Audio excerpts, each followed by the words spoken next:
Hare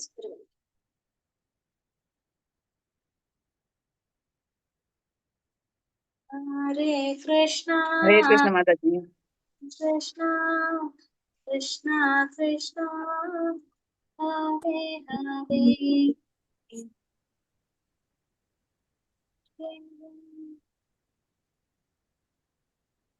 Hare Krishna video off ആയിരുന്നല്ലേ. ഹരേ കൃഷ്ണ മാതാജി.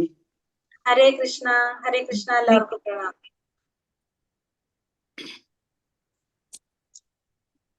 ഹരേ കൃഷ്ണ ഹരേ കൃഷ്ണ 30 ഹരേ കൃഷ്ണ എല്ലാവർക്കും പ്രണാമം. ഹരേ കൃഷ്ണ വീഡിയോ ഓൺ ആക്കാൻ സാധിക്കുന്നവരൊക്കെ വീഡിയോ ഓൺ ആക്കിക്കോളൂ. ഹരേ കൃഷ്ണ എല്ലാവർക്കും പ്രണാമം. ഹരേ കൃഷ്ണ. ഓം നമോ ഭഗവതേ വാസുദേവായ. ഓം നമോ ഭഗവതേ വാസുദേവായ. ഓം നമോ ഭഗവതേ വാസുദേവായ. പുരാന്തസ്യ ജ്ഞാനാഞ്ജനാശലാകയ ചക്ഷുരുന്മീലിതം യേന തസ്മൈ ശ്രീഗുരവേ നമഃ. നമോ വിഷ്ണുപാദായ കൃഷ്ണപ്രേഷ്ഠായ ഭൂതലേ ശ്രീമതേ ഭക്തിവേദാന്ത സ്വാമിൻ ഇതി നാമിനെ. നമസ്തേ സാരസ്വതേ ദേവേ ഗൗരവാണി പ്രചാരിണേ നിർവിശേഷ ശൂന്യവാദി പാശ്ചാത്യദേശധാരിണേ. ജയ ശ്രീ കൃഷ്ണ ചൈതന്യ പ്രഭു നിത്യാനന്ദ ശ്രീ അദ്വൈത ഗദാധര ശ്രീവാസാദി ഗൗര ഭക്തവൃന്ദ. ഹരേ കൃഷ്ണ കൃഷ്ണ കൃഷ്ണ ഹരേ ഹരേ, ഹരേ രാമ രാമ രാമ ഹരേ ഹരേ. ഹരേ കൃഷ്ണ. ശ്രീ രാധാ ഗോവിന്ദ് ടെമ്പിൾ ഇസ്കോൺ മാംഗ്ലൂരിന്റെ 18 ദിവസത്തെ ഭഗവത്ഗീത ക്ലാസ്സിലേക്ക് എല്ലാവർക്കും സ്വാഗതം. ഹരേ കൃഷ്ണ. ഇന്ന് അധ്യായം 2. എന്താണ് അധ്യായത്തിന്റെ പേര്? നോക്കി എല്ലാവരും. സാഖ്യയോഗം, അതല്ലെങ്കിൽ ഗീതാ വിഷയ സംഗ്രഹം. 2ാമത്തെ അധ്യായം ഗീതാ വിഷയ സംഗ്രഹം, അല്ലെങ്കിൽ വേറൊരു പേര് കൂടി ഉണ്ട്, സാഖ്യയോഗം അല്ലെ. അപ്പൊ നമ്മള് 1ാമത്തെ അധ്യായം ഇന്നലെ കണ്ടു. എല്ലാവർക്കും മനസ്സിലായിട്ടുണ്ടാവുന്ന വിചാരിക്കുന്നു. അപ്പൊ നമുക്കറിയാം. അപ്പൊ നമ്മളൊന്ന് ചോദിക്കും 1ാമത്തെ അധ്യായത്തിനെ കുറിച്ച്. അപ്പൊ എല്ലാവരും പറയുമ്പോ നമുക്ക് മനസ്സിലാക്കാം എത്രത്തോളൊക്കെ നമുക്ക് മനസ്സിലായി എന്നുള്ളത്. ഹരേ കൃഷ്ണ. അപ്പൊ നമ്മൾ ഇന്നലെ 1ാമത്തെ അധ്യായത്തിൽ എന്താ കണ്ടത്? മെയിൻ ആയിട്ട് പറഞ്ഞ പോയിന്റ്സ് ഒന്ന് പറയാവോ? എന്തൊക്കെയാ നമ്മൾ ഇന്നലെ പറഞ്ഞത്? ഹരേ കൃഷ്ണ. അർജുന വിഷാദ യോഗം ആയിരുന്നു അല്ലെ? എന്താ പറഞ്ഞത്? ആർക്കും അറിയില്ല. ഇന്നലെ മനസ്സിലായി. ധൃതരാഷ്ട്രയുടെ മന്ത്രിയുടെ പേര്.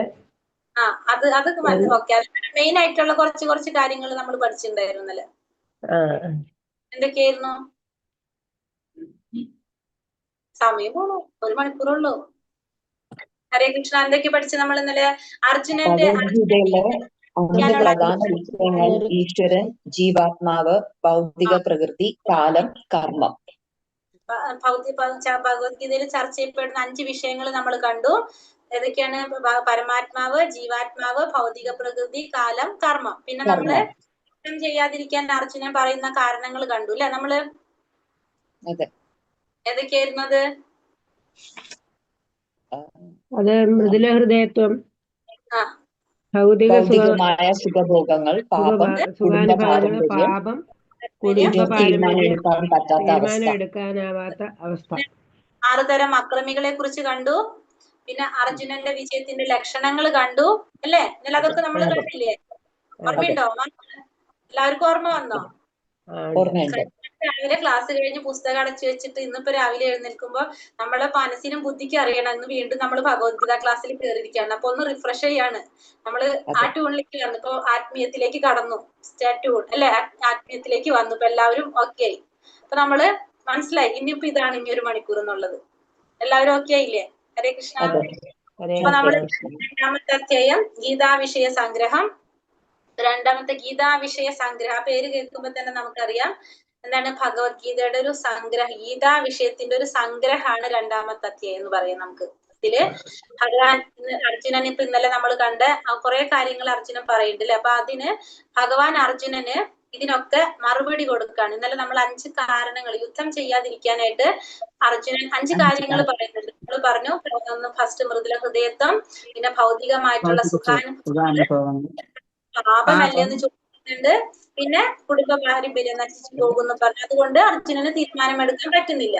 അപ്പൊ ഭഗവാൻ ഈ കാര്യങ്ങൾക്കെല്ലാം അർജുനന്റെ ഈ ചോദ്യങ്ങൾക്കെല്ലാം ഭഗവാൻ ഈ അധ്യായത്തിൽ മറുപടി കൊടുക്കാണ്. അർജുനന് മനസ്സിലാക്കി കൊടുക്കാണ് ഓരോ പോയിന്റും ഈ പറഞ്ഞ കാര്യങ്ങൾ. അപ്പൊ അതുകൊണ്ട് തന്നെ ഈ അധ്യായത്തില് ഇപ്പൊ നമ്മൾ പറഞ്ഞു ഇതിനെ ഗീതാ വിഷയ സംഗ്രഹം എന്ന് പറഞ്ഞു. കാരണം നമ്മൾ ഇന്നലെ പറഞ്ഞു ഭഗവത്ഗീതയില് 18 അധ്യായത്തില് സ്പീഡ് കൂടുന്നുണ്ടോ? ഇല്ല. 18 അധ്യായത്തില് 1 മുതൽ 6 വരെയുള്ള അധ്യായം നമ്മൾ കണ്ടു. ഏത് യോഗായിരുന്നു? കർമ്മയോഗ. കർമ്മയോഗം. രണ്ടാമത്തത് 7 മുതൽ 12 വരെയുള്ള അധ്യായം ഏത് യോഗം? ഭക്തിയോഗം. ഭക്തിയോഗം. 3 മുതൽ 18 വരെയുള്ള അധ്യായം ജ്ഞാനയോഗം. ജ്ഞാനയോഗം. 3 യോഗവും ഈ അധ്യായത്തിൽ ഭഗവാൻ അർജുനന് പറഞ്ഞു കൊടുക്കുന്നുണ്ട്. അതുകൊണ്ടാണ് നമ്മൾ ഈ അധ്യായത്തിന് ഗീതാ വിഷയ സംഗ്രഹം എന്ന് പറയാനായിട്ട് കാരണം ഇവിടെ നമ്മൾ ഫസ്റ്റ് അർജുനൻ പറയുന്നതിനനുസരിച്ച് ഭഗവാൻ ആത്മാവിനെ കുറിച്ചും ശരീരത്തിനെ കുറിച്ചും അത് തമ്മിലുള്ള വ്യത്യാസം അതിനെ കുറിച്ചൊക്കെ പറഞ്ഞു കൊടുക്കുന്നത് കൊണ്ട് അവിടെ എന്ത് കൊടുക്കുന്നുണ്ട്? ജ്ഞാനം കൊടുക്കുന്നുണ്ട്, ജ്ഞാനയോഗം പറഞ്ഞു കൊടുക്കുന്നുണ്ട്. പിന്നെ അതുപോലെ തന്നെ നമ്മൾ കർമ്മം ചെയ്യണം, ആ ചെയ്യുന്ന കർമ്മങ്ങൾ മുഴുവനും ഭഗവാനുമായിട്ട് കണക്ട് ചെയ്തിട്ട് ചെയ്യാനായിട്ട് പറയുന്നത് കൊണ്ട് കർമ്മയോഗം പറഞ്ഞു കൊടുക്കുന്നുണ്ട്.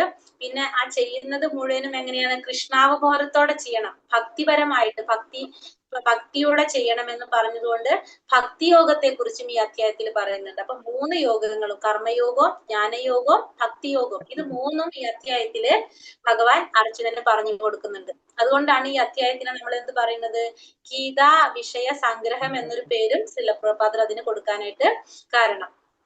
അപ്പൊ ഇതിലിപ്പോ നമ്മള് മെയിൻ ആയിട്ട് നമ്മൾ പറഞ്ഞ 5 പോയിന്റുകൾ, എന്നാൽ അർജുനൻ യുദ്ധം ചെയ്യാതിരിക്കാനായിട്ട് പറഞ്ഞ 5 പോയിന്റുകൾ, അതുമെന്നാണ് നമ്മൾ ഈ അധ്യായത്തില് തുടങ്ങുന്നത്. കാരണം ഭഗവാൻ അതിനുള്ള മറുപടിയാണ് ഭഗവാൻ ഇവിടെ കൊടുക്കുന്നത്. നമ്മൾ ഈ 3 പറഞ്ഞു അല്ലെ, കർമ്മയോഗവും ഭക്തിയോഗവും ജ്ഞാനയോഗവും ഒക്കെ പറയാൻ കാരണം എന്തുകൊണ്ടാണ്? യുദ്ധം ചെയ്യാനായിട്ട് അർജുനൻ പറ്റില്ല എന്ന് പറഞ്ഞിട്ട് 5 കാരണങ്ങൾ പറഞ്ഞു. അപ്പൊ അതിന് മറുപടിയായിട്ട് ഭഗവാൻ പറഞ്ഞു കൊടുക്കുകയാണ് ചെയ്യുന്നത്. അതാണ് നമ്മുടെ 2ാമത്തെ അധ്യായത്തിന്റെ കുറിച്ച് നമ്മൾ പറയുന്നത്. അപ്പൊ നമ്മൾ ഇന്ന് അധ്യായം 2 ഗീതാ വിഷയ സംഗ്രഹം. അപ്പൊ ഇന്നലെ അർജുനന്റെ അവസ്ഥ എങ്ങനെയായിരുന്നു? അർജുനൻ യുദ്ധം ചെയ്യാൻ പറ്റില്ല എന്ന് പറഞ്ഞിട്ട് തേരിൽ ഇരിക്കുന്നതായിട്ടാണ് നമ്മൾ പോയത്. ഇന്നലെ ലാസ്റ്റ് ശ്ലോകത്തിൽ എങ്ങനെയാ പറഞ്ഞത്? അർജുനൻ സഞ്ജയൻ പറയാണ്, രണാങ്കണത്തിൽ വെച്ച് ഇത്രയും പറഞ്ഞ് വില്ലും ശരങ്ങളും താഴെയിട്ട് അത്യന്തം ദുഃഖിതനായിട്ട് അർജുനൻ തേരിൽ ഇരിക്കുകയാണ് അല്ലെ. അങ്ങനെയാണ് നമ്മള് ഇന്നലെ അധ്യായം 1 അവസാനിപ്പിച്ചത്. അപ്പൊ ഇന്ന് 2ാമത്തെ അധ്യായത്തില് നമ്മള് ഗീതാ വിഷയ സംഗ്രഹം നമ്മൾ അത് തുടങ്ങുമ്പോ ഫസ്റ്റ് ഇവിടെ പറയുന്നത് പരമാത്മാവിനെ കുറിച്ചാണ്. അപ്പൊ അതിനു മുന്നേ ജസ്റ്റ് നമുക്ക് അർജുനനോട്, അപ്പൊ അർജുനൻ യുദ്ധം ചെയ്യാൻ പറ്റില്ല എന്ന് പറഞ്ഞിരിക്കുകയാണല്ലോ, ഇത് ചെറിയൊരു ഇൻട്രൊഡക്ഷൻ തരാണ്. കാരണം ഇതിൽ ശ്ലോകം കുറച്ചെത്തിയിട്ടാണ് തുടങ്ങുന്നത്. അപ്പൊ യുദ്ധം ചെയ്യാൻ സാധിക്കില്ല എന്ന് പറഞ്ഞ് അർജുനൻ നിൽക്കുമ്പോ ഭഗവാൻ അർജുനനെ അതിന് മാറ്റി കൊണ്ടുവരണം അല്ലെ. അർജുനനെ ഭഗവാന്റെ വഴിക്ക് ഭഗവാൻ കൊണ്ടുവരണം. അപ്പൊ അതിനു വേണ്ടിയിട്ട് അർജുനനോട് ഭഗവാൻ ഈ അധ്യായത്തില് ഈ ഭൗതിക ശരീരത്തെ കുറിച്ചും ആത്മാവിനെ കുറിച്ചും ഒക്കെ ആ ഒരു ജ്ഞാനം പറഞ്ഞു കൊടുത്ത് ആത്മസാക്ഷാത്കാരത്തിലേക്ക് എത്തിക്കാനായിട്ട് അർജുനനെ ശ്രമിക്കുകയാണ് ഇവിടെ ഭഗവാൻ ചെയ്യുന്നത്. അപ്പൊ ഭഗവാൻ അർജുനനെ ചീത്ത പറയാണ്, നിനക്ക് എവിടെ നിന്നാണ് ഈ മാലിന്യം വന്ന് പെട്ടത് എന്ന് ചോദിച്ചിട്ട് അർജുനനെ ഭഗവാൻ ചീത്ത പറയണം. ആ ഒരു ശ്ലോകം നമുക്ക് വായിക്കാം. കാരണം ആദ്യമായിട്ട് ഭഗവാൻ പറയുന്ന ശ്ലോകമാണ് ഇതില് 2ാമത്തെ ശ്ലോകം. ശ്രീ ഭഗവാനുവാച ഉദസ്ത്വാകശ്മലമിതം വിഷമേ സമുപസ്ഥിതം അനാര്യജുഷ്ടമസുർഗ്യം അകീർത്തികരം അർജുന. അതായത് ശ്രീ ഭഗവാൻ പറഞ്ഞു, പ്രിയപ്പെട്ട അർജുന, നിനക്ക് എവിടെ നിന്നാണ് ഈ മാലിന്യം വന്നു പെട്ടത്? ജീവിതത്തിന്റെ മൂല്യം എന്തെന്ന് അറിയുന്ന ഒരാൾക്ക് ഇതൊട്ടും യോജിച്ചതല്ല, ഉപരിലോകങ്ങളിലേക്കല്ല അകീർത്തിയിലേക്കാണ് ഇത് നയിക്കുക. അപ്പൊ ഇന്നലെ പറഞ്ഞു നമ്മളല്ലേ, യുദ്ധം ചെയ്യാൻ പറ്റില്ല എന്ന് പറഞ്ഞിട്ട് അർജുനൻ അവിടെ ഇരിക്കുകയാണ്. അർജുനന് ഭഗവാൻ എന്ത് ചെയ്യാണ്? ആത്മസാക്ഷാത്കാരത്തിലേക്ക് എത്തിക്കാൻ വേണ്ടിയിട്ട് ഈ ഒരു ജ്ഞാനം കൊടുക്കാനായിട്ട് പോകാണ്. അപ്പൊ അർജുനന് ചീത്ത പറയാണ് ആദ്യം തന്നെ, നിനക്ക് എവിടെ നിന്നാണ് ഈ മാലിന്യം വന്നു പെട്ടത്? ഇത് നിന്നെ അകീർത്തിയിലേക്കാണ് നയിക്കുന്നത്, നിനക്ക് കീർത്തി ഒന്നും കിട്ടാൻ പോകുന്നില്ല ഇങ്ങനെയാവുമ്പോ. ജീവിതത്തിന്റെ മൂല്യം എന്തെന്ന് അറിയുന്ന ഒരു വ്യക്തിക്ക് യോജിച്ചതല്ല ഇതൊന്നും എന്ന് പറഞ്ഞിട്ട് ഭഗവാൻ എന്ത് പറയാണ്? ആ ആത്മസാക്ഷാത്കാരം നേടാൻ വേണ്ട കാര്യങ്ങളെ കുറിച്ച് അതിനെ കുറിച്ച് പറഞ്ഞു കൊടുക്കാണ്. അപ്പൊ ആദ്യം തന്നെ എന്തിനെ കുറിച്ചാണ്? ആ നിരപേക്ഷ സത്യത്തെ കുറിച്ച് മനസ്സിലാക്കി കൊടുക്കാണ് ഭഗവാൻ.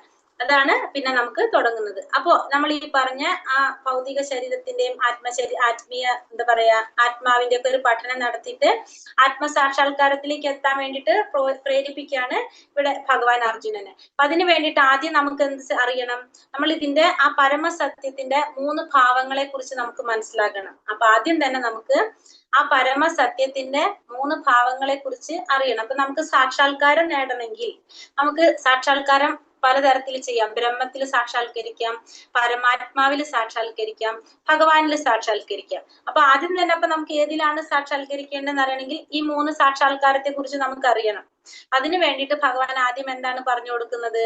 ആ സാക്ഷാത്കാരത്തെ കുറിച്ചാണ് പറഞ്ഞു കൊടുക്കുന്നത്. അപ്പൊ ഫസ്റ്റ് എന്താണ്? ബ്രഹ്മം, രണ്ടാമത്തത് പരമാത്മാ, മൂന്നാമത്തത് ഭഗവാൻ. അങ്ങനെയാണ് 3 തരത്തില് സാക്ഷാത്കാരം വരുന്നത്. പരമാത്മാ സാക്ഷാത്കാരത്തിന്റെ 3 ഭാവങ്ങൾ വരുന്നത് ബ്രഹ്മം, പരമാത്മാ, ഭഗവാൻ. അപ്പൊ ആദ്യത്തെ നമുക്ക് ബ്രഹ്മം എന്ന് പറഞ്ഞാൽ നമുക്ക് ആ പിക്ചർ കാണുമ്പോൾ നമുക്ക് ഉണ്ടാവില്ല, ഒരു പ്രകാശമാണ് നമുക്ക് കാണുന്നത് അല്ലെ, ഒരു ജ്യോതിസല്ല നമ്മളവിടെ കാണുന്ന ഒരു പ്രകാശം, അതാണ് മനസ്സിലാക്കുന്നത്.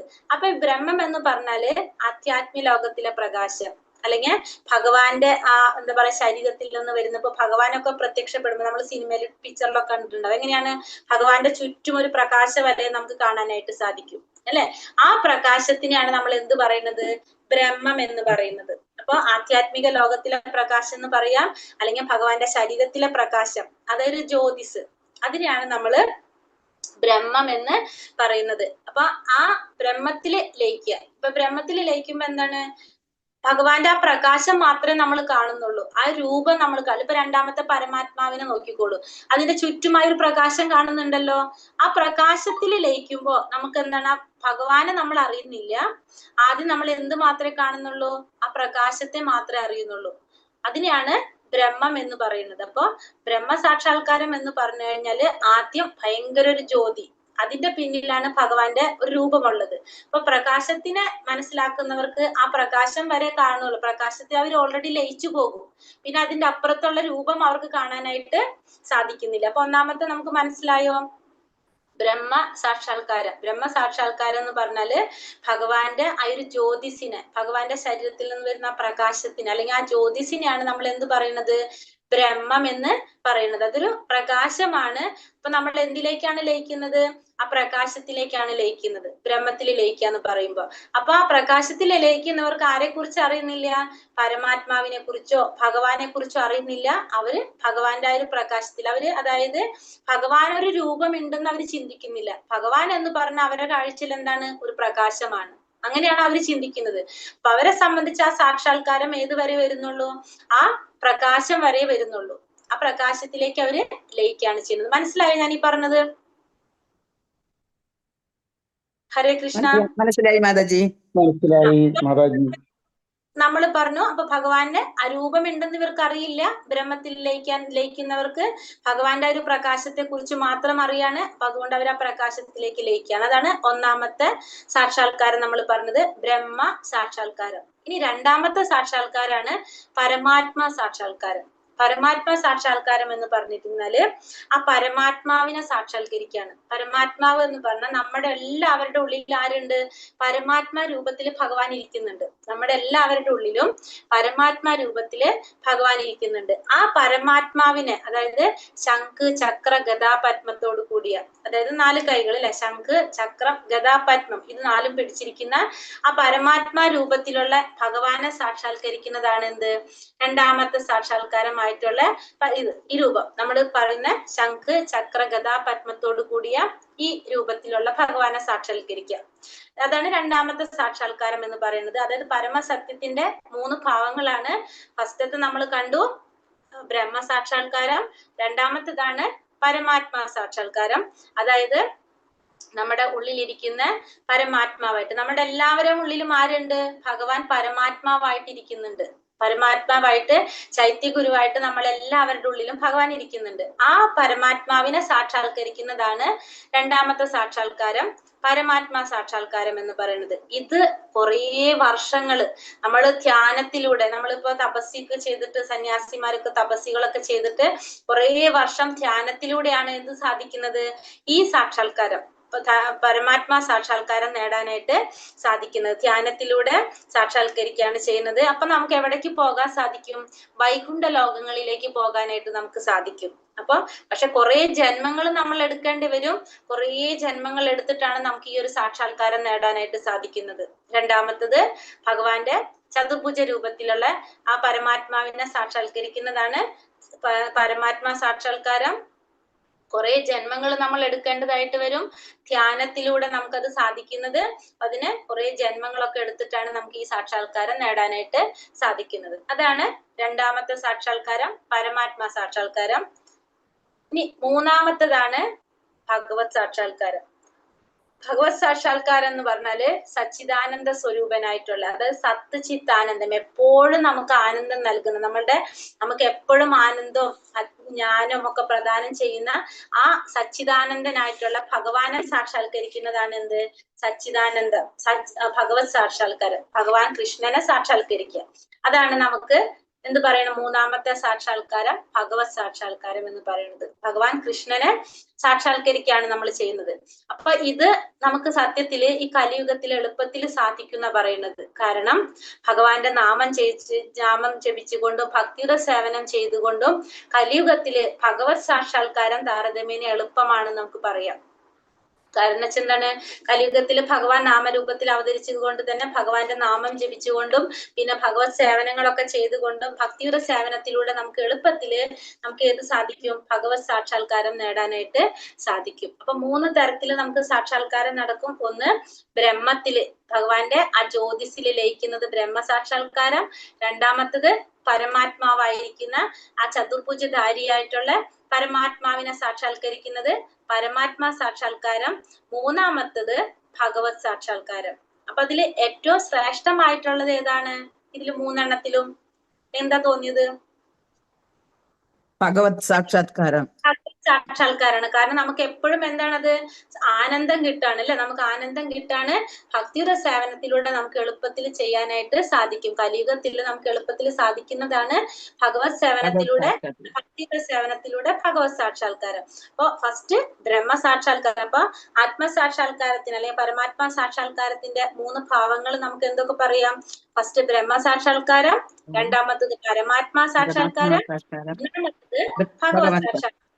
അപ്പൊ ബ്രഹ്മ സാക്ഷാത്കാരം എന്ന് പറഞ്ഞാൽ നമുക്ക് ഈ ഭഗവാനെ കുറിച്ച് അറിയില്ല, നമുക്ക് ഈ പരമാത്മാവിനെ കുറിച്ച് അറിയില്ല, ഭഗവാന്റെ ആ ഒരു പ്രകാശത്തെ കുറിച്ച് മാത്രമേ അറിയുന്നുള്ളൂ.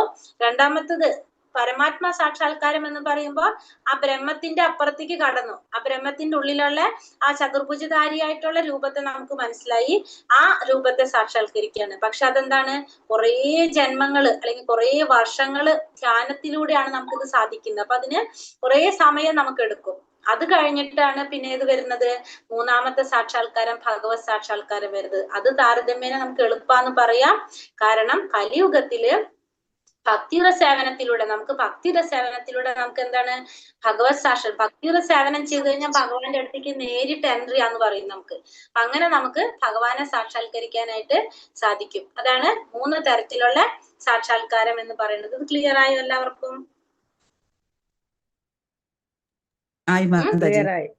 ഇനി അടുത്തത് ഇതിനെ നമുക്ക് കമ്പയർ ചെയ്തിരിക്കണം. നമുക്ക് ഒന്നും കൂടി മനസ്സിലാക്കാനായിട്ട് ഇതിനെ സൂര്യപ്രകാശമായിട്ടും സൂര്യന്റെ ഉപരിതലമായിട്ടും സൂര്യദേവനായിട്ടും നമുക്കൊന്ന് താരതമ്യം ചെയ്ത് പറയാണ്. നമുക്കൊന്നും കൂടി മനസ്സിലാക്കാൻ. ഇപ്പൊ നമുക്കറിയാം സൂര്യപ്രകാശം, നമ്മളിപ്പോ സൂര്യദേവനെ കുറിച്ച് അറിയുന്നില്ല, സൂര്യന്റെ ഉപരിതലത്തെ കുറിച്ച് അറിയുന്നില്ലെങ്കിൽ നമ്മൾ എന്താണ്? നമുക്ക് നോക്കുമ്പോ നമുക്കിവിടെ നമ്മൾ രാവിലെ എഴുന്നേറ്റ് വരുമ്പോ സൂര്യന്റെ പ്രകാശം കാണും അല്ലെ?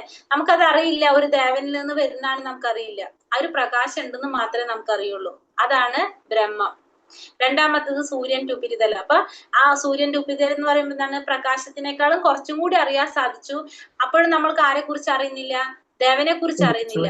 കുറച്ചുകൂടി നമ്മൾ ഉള്ളിലേക്ക് കടന്നു എന്ന് മാത്രമേ ഉള്ളൂ. അതാണ് രണ്ടാമത്തെ പറയുന്ന സൂര്യന്റെ ഉപരിതലം. മൂന്നാമത്തത് സൂര്യദേവൻ. അപ്പൊ നമുക്ക് എന്തായി? ഇങ്ങനെ ഒരു ദേവൻ ഉണ്ടെന്നും ആ ദേവനാണ് നമുക്ക് പ്രകാശം തരുന്നതെന്നും ഒക്കെ നാം മനസ്സിലാക്കാനായിട്ട് നമുക്ക് സാധിക്കും. അതാണ് ഈ പറഞ്ഞ പോലെ ഈ ഭഗവത് സാക്ഷാത്കാരം, പരമാത്മാ സാക്ഷാത്കാരം, ബ്രഹ്മ സാക്ഷാത്കാരം. അത് സൂര്യദേവനെ വെച്ചിട്ടൊന്ന് താരതമ്യം ചെയ്ത് നമുക്ക് മനസ്സിലാക്കി തന്നാണ്. അപ്പൊ നമുക്ക് മനസ്സിലായി ശ്രേഷ്ഠമായ ഏറ്റവും പരമോന്നതമായ സാക്ഷാത്കാരം ഏതാണ്?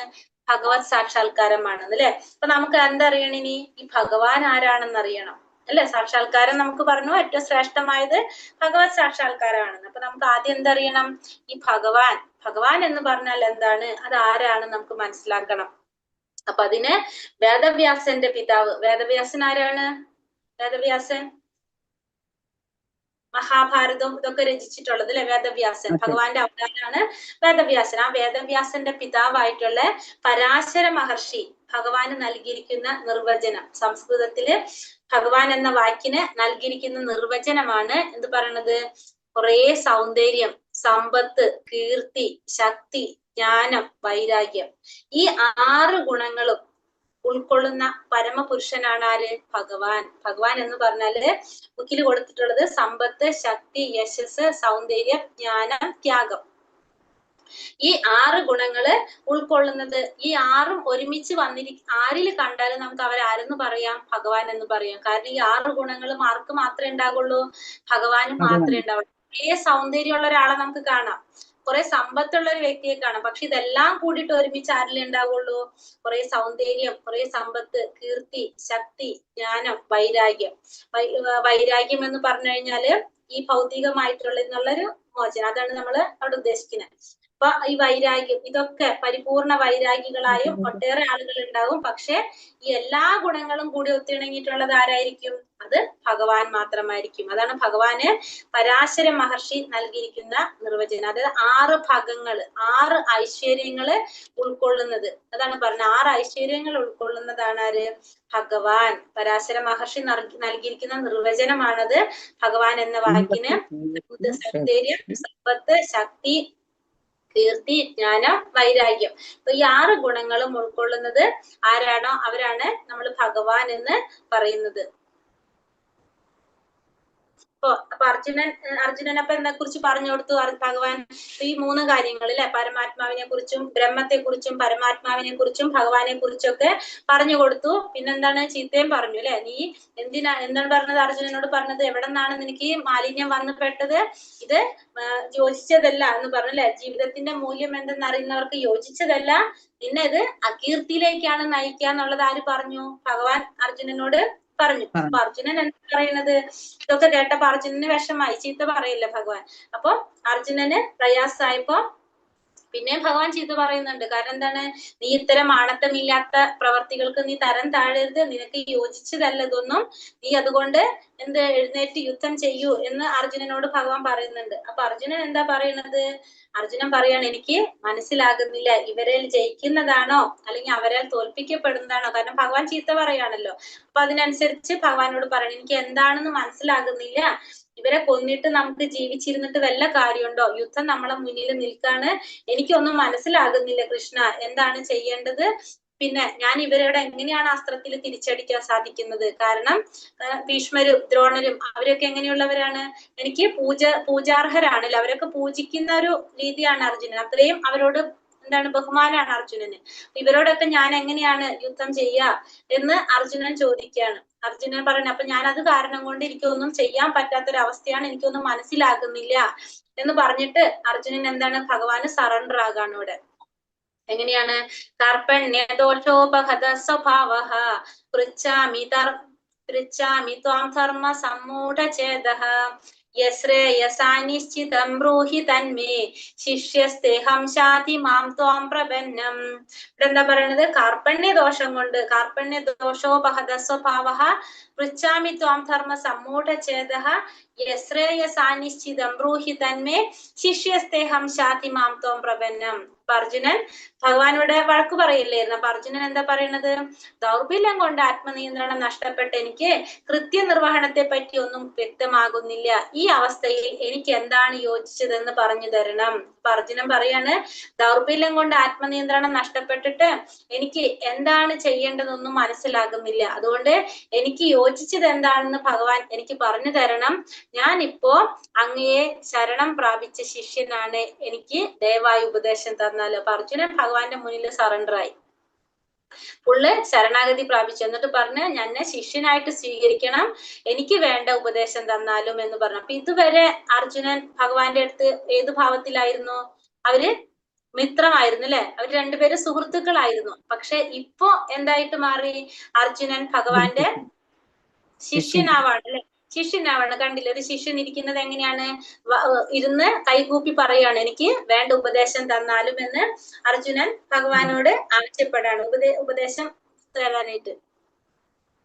അപ്പൊ അർജുനൻ അത് പറഞ്ഞപ്പോ ഇവിടെ എന്തായി? ഭഗവാൻ ആരായിട്ട് മാറി? ഒരു ഗുരുവായിട്ട് മാറി. അപ്പൊ ഒരു ഗുരുവിന്റെ ആ ഒരു ഗാംഭീര്യത്തോടെ ഭഗവാൻ ഇനി അർജുനന് ഉപദേശങ്ങൾ കൊടുക്കാണ്. അപ്പൊ അർജുനൻ ഓരോ കാര്യങ്ങൾ പറയണം. അപ്പൊ അതിൽ ഒന്നാമത്തെ നമ്മൾ പറഞ്ഞു, അർജുനന്റെ പ്രയാസം എന്തായിരുന്നു? ഒന്നാമത്തത് മൃദുല ഹൃദയത്വമാണ് നമ്മൾ കണ്ടത്. അതായത് തന്റെ ഗുരുജനങ്ങളെയും പിതാമഹന്മാരെ ഇവരെയൊക്കെ നമ്മള് യുദ്ധത്തിൽ വധിക്കേണ്ടി വരുമോ എന്നുള്ളൊരു പ്രയാസം അല്ലെ, അതായിരുന്നു അർജുനന്റെ ഫസ്റ്റത്തെ വിഷമം.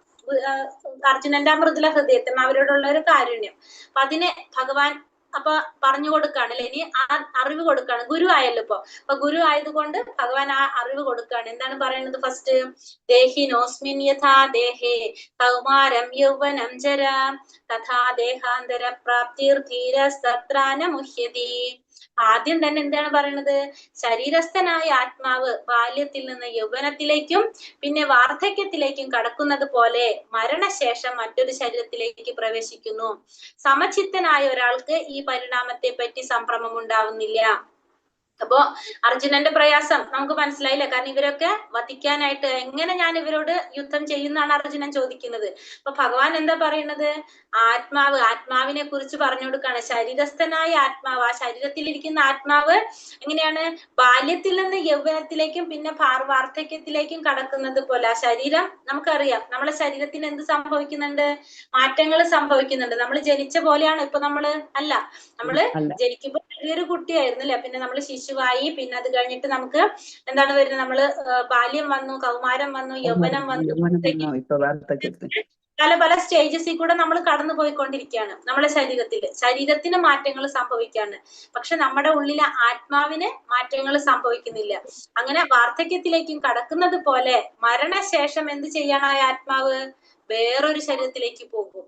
അപ്പൊ നമ്മളെ ഈ ശരീരത്തില് നമ്മൾ പറഞ്ഞു ഫസ്റ്റ് ബാല്യം, യൗവനം, കൗമാരം, വാർദ്ധക്യം, പിന്നെ അങ്ങനെ കടന്നു പോകും. ആ ശരീരത്തിൽ അപ്പൊ ആത്മാവ് ഇരിക്കുന്നുണ്ടാവും. പക്ഷെ പിന്നെ ആ ശരീരം പ്രവർത്തിക്കാൻ പറ്റാത്തൊരവസ്ഥ വരും. അപ്പൊ ആത്മാവ് എന്ത് ചെയ്യും?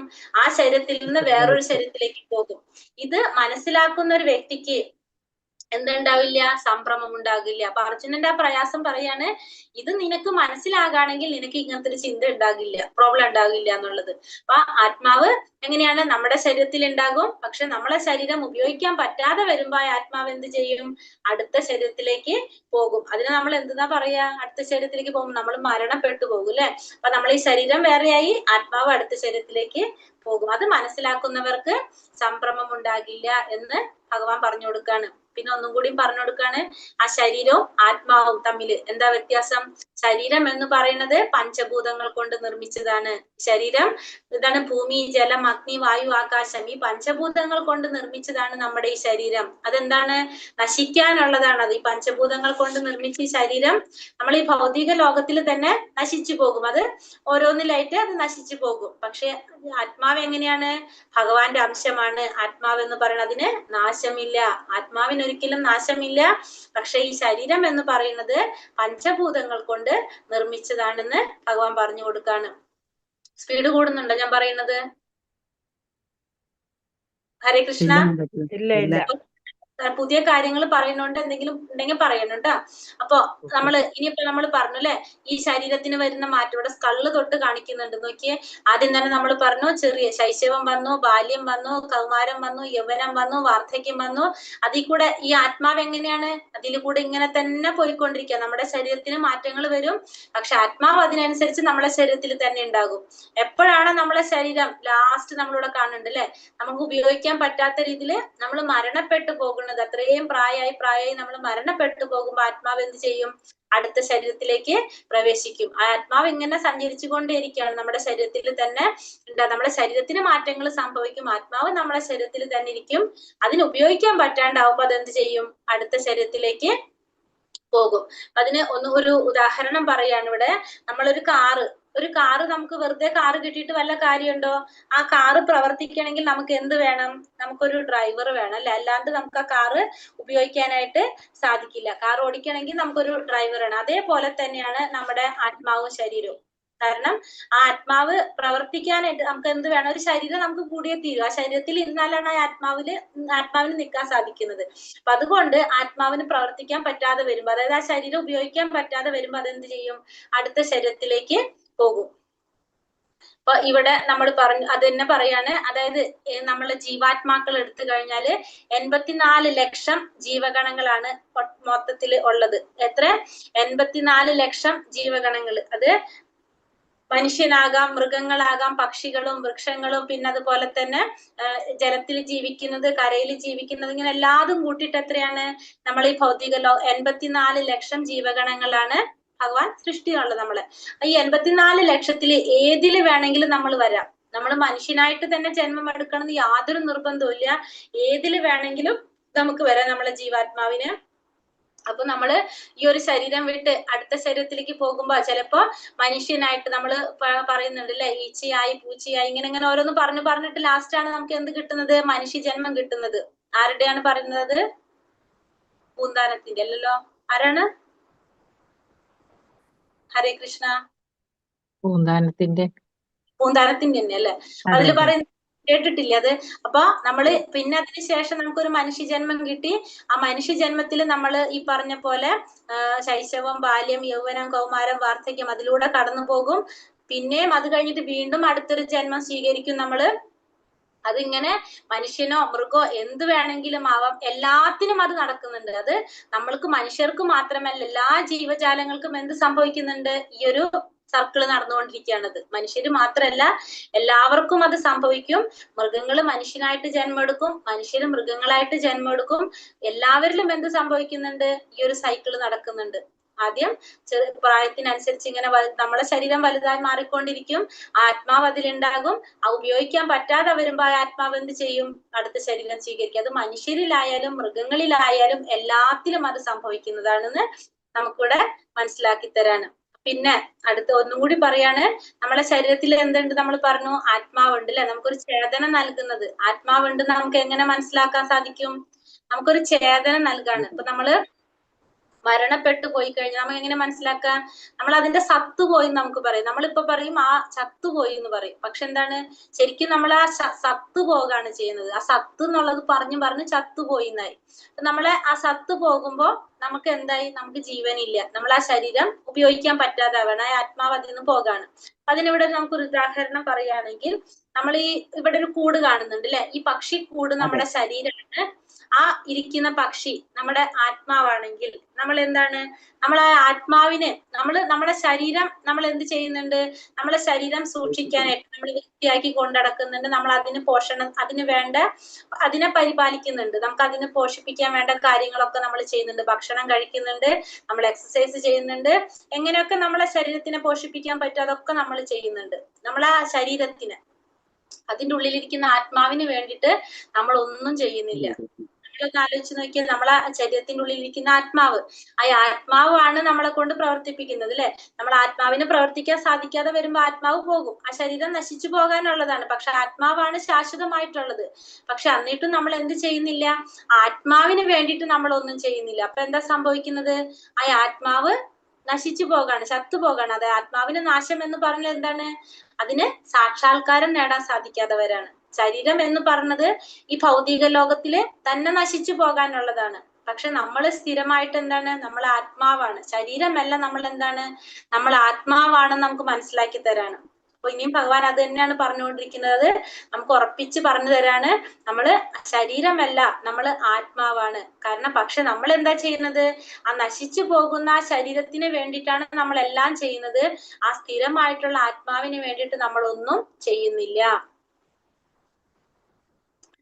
നമ്മളുടെ ഓരോ ശരീരത്തിന്റെ ഓരോ ആവശ്യങ്ങൾ അനുസരിച്ച് ഓരോ സ്റ്റേജസിലും നമ്മൾ ഓരോന്ന് ചെയ്തുകൊണ്ടിരിക്കുക. പക്ഷെ നമ്മൾ ആത്മാവിന് വേണ്ടിയിട്ട് ഒന്നും ചെയ്യുന്നില്ല എന്ന് കാണിക്കുകയാണ്. അതായത് ഇപ്പൊ നമുക്കറിയാം, നമ്മൾ ചെറിയ കുട്ടിയായിരിക്കുമ്പോൾ നമ്മൾ ട്രൈസൈക്കിൾ ഉപയോഗിക്കും, പിന്നെ നമ്മൾ വലിയ സൈക്കിൾ ഉപയോഗിക്കും, പിന്നെ നമ്മൾ ബൈക്ക് ഉപയോഗിക്കും, പിന്നെ നമ്മൾ കാർ ഉപയോഗിക്കും. അതായത് നമ്മുടെ ശരീരത്തിന്റെ ആവശ്യങ്ങൾ നമ്മൾ കണ്ടറിഞ്ഞ് അതിനനുസരിച്ച് നമ്മൾ ഓരോന്ന് ചെയ്യും. പക്ഷെ ആത്മാവിന്റെ ആവശ്യങ്ങളും നമ്മൾ കണ്ടറിഞ്ഞ് നമ്മൾ പ്രവർത്തിക്കുന്നില്ല. ആത്മാവ് എന്ന് പറയുന്നത് ഇപ്പൊ നമ്മൾ പറഞ്ഞു, ഈ ശരീരത്തിന്റെ ശരീരത്തിന് പലവിധ മാറ്റങ്ങളിൽ കൂടെ കടന്നു പോയിക്കൊണ്ടിരിക്കും. ആ ശരീരത്തില് ആത്മാവും അതിൽ തന്നെ സഞ്ചരിച്ച് അതിനെ ഉപയോഗിക്കാൻ പറ്റാതെ വരുമ്പോ ആത്മാവ് എന്ത് ചെയ്യും? അടുത്ത ശരീരം സ്വീകരിച്ച് വീണ്ടും ശൈശവം, ബാല്യം, യൗവനം, കൗമാരം, വാർദ്ധക്യം അതിലൂടെ കടന്നു പോകും. ഇതിങ്ങനെ കറങ്ങിക്കൊണ്ടേയിരിക്കുകയാണ് ചെയ്യുന്നത് ഈ ആത്മാവിന്. അപ്പൊ ഈ പറഞ്ഞ ഇത് തന്നെ വീണ്ടും പറയാണ്, എല്ലാവരിലും ആരുണ്ട്? ആത്മാവുണ്ട്. മനുഷ്യരിൽ മാത്രമല്ല, മൃഗങ്ങളിലും, നമ്മൾ നേരത്തെ പറഞ്ഞു, മൃഗങ്ങളിലും ജലജീവികളിലും വൃക്ഷങ്ങളിലും പക്ഷികളിലും കരയിലും ജലത്തിലും എല്ലാത്തിലും എന്തുണ്ട്? ഈ ആത്മാവിരിക്കുന്നുണ്ട്. എല്ലാവർക്കും എന്ത് സംഭവിക്കുന്നുണ്ട്? ശരീരം, ഭൗതിക ശരീരം നശിക്കുമ്പോ ആത്മാവ് അതിൽ നിന്ന് മാറി അടുത്തൊരു ശരീരത്തിലേക്ക് പോകും. നശിക്കുന്നത് എന്താണ്? ഈ ഒരു ശരീരം മാത്രമാണ് നശിക്കുന്നത്. ആത്മാവിനൊരിക്കലും നാശം സംഭവിക്കുന്നില്ല. ഇപ്പോ ശരീരം എന്ന് പറഞ്ഞത് താൽക്കാലികമായിട്ടുള്ളതാണ്. നമ്മൾ ഈ ഭൗതിക ലോകത്തില് നമുക്ക് താൽക്കാലികമായിട്ടുള്ളതാണ് ഈ ശരീരം. അത് നശിച്ചു പോകും. ആത്മാവ് എന്ന് പറയുന്നത് നാശമില്ലാത്തതാണ്. അപ്പൊ നമ്മൾ എന്ന് പറഞ്ഞാൽ ശരിക്കും എന്താണ്? അപ്പോ ആത്മാവാണ്. കാരണം ഇന്ന് നമ്മള് ഈ മനുഷ്യ ശരീരത്തിൽ ഇരിക്കും, നാളെ നമ്മൾ വേറൊരു ശരീരത്തിലായിരിക്കും ഇരിക്കുന്നത്. അപ്പൊ നമ്മൾ എന്ന് പറഞ്ഞാൽ ആരാണപ്പോ? ആത്മാവാണ് എന്ന് നമുക്ക് മനസ്സിലാക്കാനായിട്ട് സാധിക്കാണ്. ക്ലിയർ ആയി ഇതുവരെ പറഞ്ഞത്? അപ്പൊ ഫസ്റ്റത്തെ അപ്പൊ നമ്മളോട് ഇപ്പൊ എന്താണ് പറഞ്ഞത്? ഫസ്റ്റത്തെ അർജുനന്റെ മൃദുല ഹൃദയത്വം അല്ലെ? അവരൊക്കെ വധിക്കണോന്ന് ആലോചിച്ചിട്ടുള്ള അർജുനന്റെ പ്രയാസാണ് ഫസ്റ്റത്തെ പോയിന്റ് പറഞ്ഞത്, അർജുനന്റെ ദുഃഖം. അപ്പൊ അതിന് ഭഗവാൻ ആത്മാവും ശരീരവും തമ്മിലുള്ള വ്യത്യാസം എന്താണ്, അത് തമ്മിലുള്ള ബന്ധം എന്താണെന്ന് പറഞ്ഞു കൊടുക്കണം. ആത്മാവ് എന്ന് പറഞ്ഞാല് നശിക്കുന്നതല്ല, പക്ഷെ ശരീരം നമ്മളെ നശിച്ചു പോകാനുള്ളതാണ്. നമ്മൾ എന്ന് പറഞ്ഞാൽ എന്താണ്? അപ്പോ ആത്മാവാണെന്ന് ഭഗവാനോട് പറഞ്ഞു കൊടുത്തു. ഞാൻ എന്ന് പറഞ്ഞാൽ ആത്മാവാണ്, നീ ശരീരമല്ല, നീ ആത്മാവാണ്. അപ്പൊ അതുകൊണ്ട് അർജുനനോട് പറയാണ്, നീ അവരെ വധിക്കുന്നത് കൊണ്ട് നീ ദുഃഖിക്കേണ്ട ആവശ്യമില്ല. കാരണം നീ അവരെന്ത് ചെയ്യുന്നുള്ളൂ? അവരെ ശരീരത്തിൽ നിന്ന് മാത്രമേ മോചനം കൊടുക്കുന്നുള്ളൂ. ആത്മാവിന് ഒരിക്കലും നാശം സംഭവിക്കുന്നില്ല. ശരിക്കും നല്ലതാണ്. കാരണം അവര് പ്രായമായിട്ട് ആ ശരീരത്തിൽ നിന്ന് ആ ആത്മാവിന് നല്ലൊരു ശരീരത്തിൽ പ്രവേശിക്കാൻ കഴിയുമ്പോൾ എന്താണ്? വീണ്ടും ഫ്രഷ് ആയിട്ട് നന്നായിട്ട് എല്ലാ കാര്യങ്ങളും ചെയ്യാനായിട്ട് സാധിക്കും. അപ്പൊ നീ ചെയ്യുന്നത് നല്ലൊരു പ്രവൃത്തിയാണ്, നീ അതുകൊണ്ട് പ്രയാസപ്പെടണ്ടെന്ന് അർജുനനോട് ഭഗവാൻ ആ ഒരു ഇതിലൂടെ പറഞ്ഞു കൊടുക്കാണ്. ഇനി രണ്ടാമത്തെ അർജുനന്റെ ദുഃഖം എന്തായിരുന്നു? രണ്ടാമത്തെ ഭൗതിക സുഖാനുഭവങ്ങൾ അല്ലെ? രണ്ടാമത്തെ ഭൗതികമായിട്ടുള്ള സുഖാനുഭവങ്ങൾ. അപ്പൊ അതിന് ഭഗവാൻ എന്താ പറയുന്നത്? മാത്രാ സ്പർശാസു കൗന്ദേയ ശീതോഷ്ണ സുഖ ദുഃഖദാഹ ആഗമാപായിനോ നിത്യ സ്ഥാംസി ദിശ്വസ്വ ഭാരത. ഇവിടെ എന്താ പറയുന്നത്? ഹേ കുന്തിപുത്ര, ക്ഷണികങ്ങളായ സുഖദുഃഖങ്ങളുടെ വരവും പോക്കും മഞ്ഞുകാലത്തിന്റെയും വേനൽക്കാലത്തിന്റെയും ഗതിവിധികൾ പോലെ എത്രേ ഇന്ദ്രിയ അനുഭൂതികളിൽ നിന്ന് അവയുണ്ടാകുന്നു. ഹേ ഭാരത, അവയെ അസ്വസ്ഥനാക്കാതെ ഒരാൾ സഹിക്കാൻ പഠിക്കണം. ഇപ്പൊ രണ്ടാമത്തെ അർജുനന്റെ പ്രയാസം നമ്മൾ പറഞ്ഞു ഭൗതികമായിട്ടുള്ള സുഖാനുഭവങ്ങളാണെന്ന്. അപ്പൊ ഇവിടെ ഭഗവാൻ എന്താ പറയുന്നത്? ഈ സുഖാനുഭവങ്ങൾ എന്ന് പറഞ്ഞ സുഖവും ദുഃഖവും എന്ന് പറയുന്നത് ക്ഷണികങ്ങളാണ്. ഇത് മഞ്ഞുകാലത്തിന്റെയും വേനൽക്കാലത്തിന്റെയും ഗതിവിഗതികൾ പോലെയാണ്. ഇന്ദ്രിയ അനുഭൂതിയിൽ നിന്നാണ് ഇത് ഉണ്ടാകുന്നത്. അതിനെ നമ്മൾ അസ്വസ്ഥനാകാതെ സഹിക്കാൻ പഠിക്കണം. അപ്പൊ ഈ സുഖവും ദുഃഖവും എന്ന് പറയുന്നത് അത് ക്ഷണികമായിട്ടുള്ള ഒരു കാര്യമാണ്. സ്ഥിരമായിട്ടുള്ളതല്ല സുഖവും ദുഃഖവും. എല്ലാവർക്കും സുഖം ഉണ്ടാകും, എല്ലാവർക്കും ദുഃഖം ഉണ്ടാകും. അത് മഞ്ഞുകാലം വേനൽക്കാലത്തിന്റെയും വരവും പോക്കും പോലെയാണ്. പക്ഷെ ആ സുഖവും ദുഃഖവും ഉണ്ടാവുന്നത് എങ്ങനെയാണ്? നമ്മുടെ ഇന്ദ്രിയ അനുഭൂതിയിൽ നിന്നാണെന്ന് പറയാണ് ഇവിടെ. അതായത് നമുക്ക് ഇപ്പൊ എനിക്ക് തോന്നുന്ന സന്തോഷം നിങ്ങളുടെ ദുഃഖമായിരിക്കാം, നിങ്ങൾക്ക് തോന്നുന്ന സന്തോഷം എന്റെ ദുഃഖമായിരിക്കാം. അതായത് നമ്മുടെ ഇന്ദ്രിയങ്ങളുടെ അനുഭൂതിയാണ് അത് സുഖമായിട്ടും ദുഃഖമായിട്ടും തീരുമാനിക്കുന്നത്. ഇപ്പൊ എനിക്ക് വരുന്ന സന്തോഷം വേറൊരാളുടെ ദുഃഖമായിരിക്കാം അത്, അല്ലെങ്കിൽ അവർക്ക് വരുന്ന സന്തോഷം എന്റെ ദുഃഖമായിരിക്കും. അതെന്താണ്? അപ്പോ നമ്മുടെ ഇന്ദ്രിയങ്ങളാണ് അത് തീരുമാനിക്കുന്നത്. നമ്മുടെ ഇന്ദ്രിയാനുഭൂതിയാണ് ഈ സുഖവും ദുഃഖവും തീരുമാനിക്കുന്നത്. അത് മാത്രമല്ല, അതെങ്ങനെയാണ്? അത് മഞ്ഞുകാലത്തിന്റെയും വേനൽക്കാലത്തിന്റെയും ഗതിവിഗതികൾ പോലെ അത് ക്ഷണികമാണ്. അതിങ്ങനെ വന്നും പോയിക്കൊണ്ടിരിക്കുക. അതുകൊണ്ട് നീ എന്ത് ചെയ്യണം? അസ്വസ്ഥനാകാതെ അതിനെ സഹിക്കാൻ പഠിക്കണം. രണ്ടാമത്തെ പോയിന്റ് പറഞ്ഞു കൊടുക്കുന്നതാണ്, സുഖവും ദുഃഖവും നമുക്ക് എന്തായാലും ഉണ്ടായിരിക്കും. കാരണം അത് നമ്മളുടെ കാഴ്ചപ്പാടാണ്, നമ്മുടെ ഇന്ദ്രിയങ്ങള് നമ്മളെ കാഴ്ചപ്പാടാണ്. അതുകൊണ്ട് നീ അതിനെ സഹിക്കാൻ പഠിക്കണം. പിന്നെ ഒരു കാലത്തും ഒരാൾക്കും സുഖവും ഇല്ല, എല്ലാവർക്കും ഒരേപോലെ ദുഃഖവും ഇല്ല. എല്ലാത് വന്നും പോയിക്കൊണ്ടിരിക്കുക. അത് ക്ഷണികമാണ്. അതുകൊണ്ട് നീ അതിനെ സഹിക്കാൻ പഠിക്കണം എന്നാണ് ഭഗവാൻ അർജുനനോട് പറഞ്ഞു കൊടുക്കുന്നത്. ഇത് അർജുനന് മാത്രമുള്ള പാഠല്ല, നമുക്ക് ഓരോരുത്തർക്കുള്ളൊരു പാഠാണ്.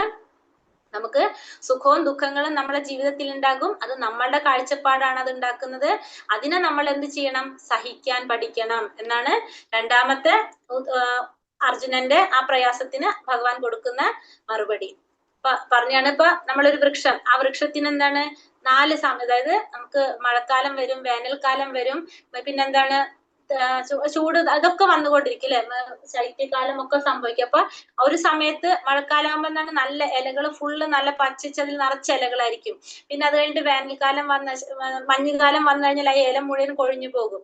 പിന്നെ ആ ചൂട് സമയമാകുമ്പോ ഉണങ്ങിയ പോലെ നിൽക്കും. അപ്പൊ ഇതൊക്കെ വന്നാലും ആ വൃക്ഷം എപ്പോഴും എങ്ങനെയാണ്? അത് അതേപോലെ തന്നെ നിൽക്കാണ്. അതേപോലെ ഒരു വൃക്ഷത്തെ പോലെ നമ്മൾ എങ്ങനെയായിരിക്കണം? സഹിഷ്ണുതയുള്ളവനാകണം. ഒരു വൃക്ഷം ഒരു വൃക്ഷത്തിൽ ഇത്രയൊക്കെ മാറ്റങ്ങൾ സംഭവിച്ചാലും ആ വൃക്ഷം അതേപടി നിലനിൽക്കാണ് ചെയ്യുന്നത്. അപ്പൊ ആ വൃക്ഷത്തെ പോലെ നമ്മളും എങ്ങനെയായിരിക്കണം? സഹിക്കാൻ പഠിക്കണം, സഹിഷ്ണുതയുള്ളവരായിരിക്കണം എന്ന് പറയാണ്. സുഖവും വരും, നമുക്ക് ദുഃഖവും വരും, പക്ഷെ നമ്മൾ അതിനൊക്കെ നമ്മൾ സഹിക്കാനായിട്ട് പഠിക്കണം. അപ്പൊ രണ്ടാമത്തെ പറഞ്ഞ പോയിന്റ് അല്ലെ, ഭൗതികമായിട്ടുള്ള സുഖാനുഭവങ്ങൾ. അപ്പൊ അതിനെ നമ്മൾ സഹിക്കാൻ പഠിക്കണം എന്നാണ് ഭഗവാൻ നമുക്ക് അർജുനന് പറഞ്ഞു കൊടുക്കുന്നത്. ഇനി വീണ്ടും ഭഗവാൻ ആത്മാവിനെ കുറിച്ചും ശരീരത്തെ കുറിച്ചും, അത് ആത്മാവിനെ കുറിച്ച് വീണ്ടും പറയാണ്. കാരണം അതാണ് നമുക്ക് ഫസ്റ്റ് മെയിൻ ആയിട്ട് മാറ്റിയെടുക്കേണ്ടത് അല്ലെ. കാരണം അർജുനന്റെ പ്രയാസം അവിടെയാണ്, അവരെ വധിക്കണമല്ലോ എന്നുള്ളൊരു ചിന്തയാണ്. അത് അടുത്ത ശ്ലോകം എന്താ പറയണത്? ജായതേ മ്രിയതേ വാ കഥാചിത് നായം ഭൂതോ ഭവിതാവാന ഭൂയഃ അജോ നിത്യ ശാശ്വതോയം പുരാണോ ന ഹന്യതേ ഹന്യമാനേ ശരീരേ. കാരണം ഇനിയും അർജുനൻ അതിനെക്കുറിച്ച് ചിന്തിക്കുകയാണ്.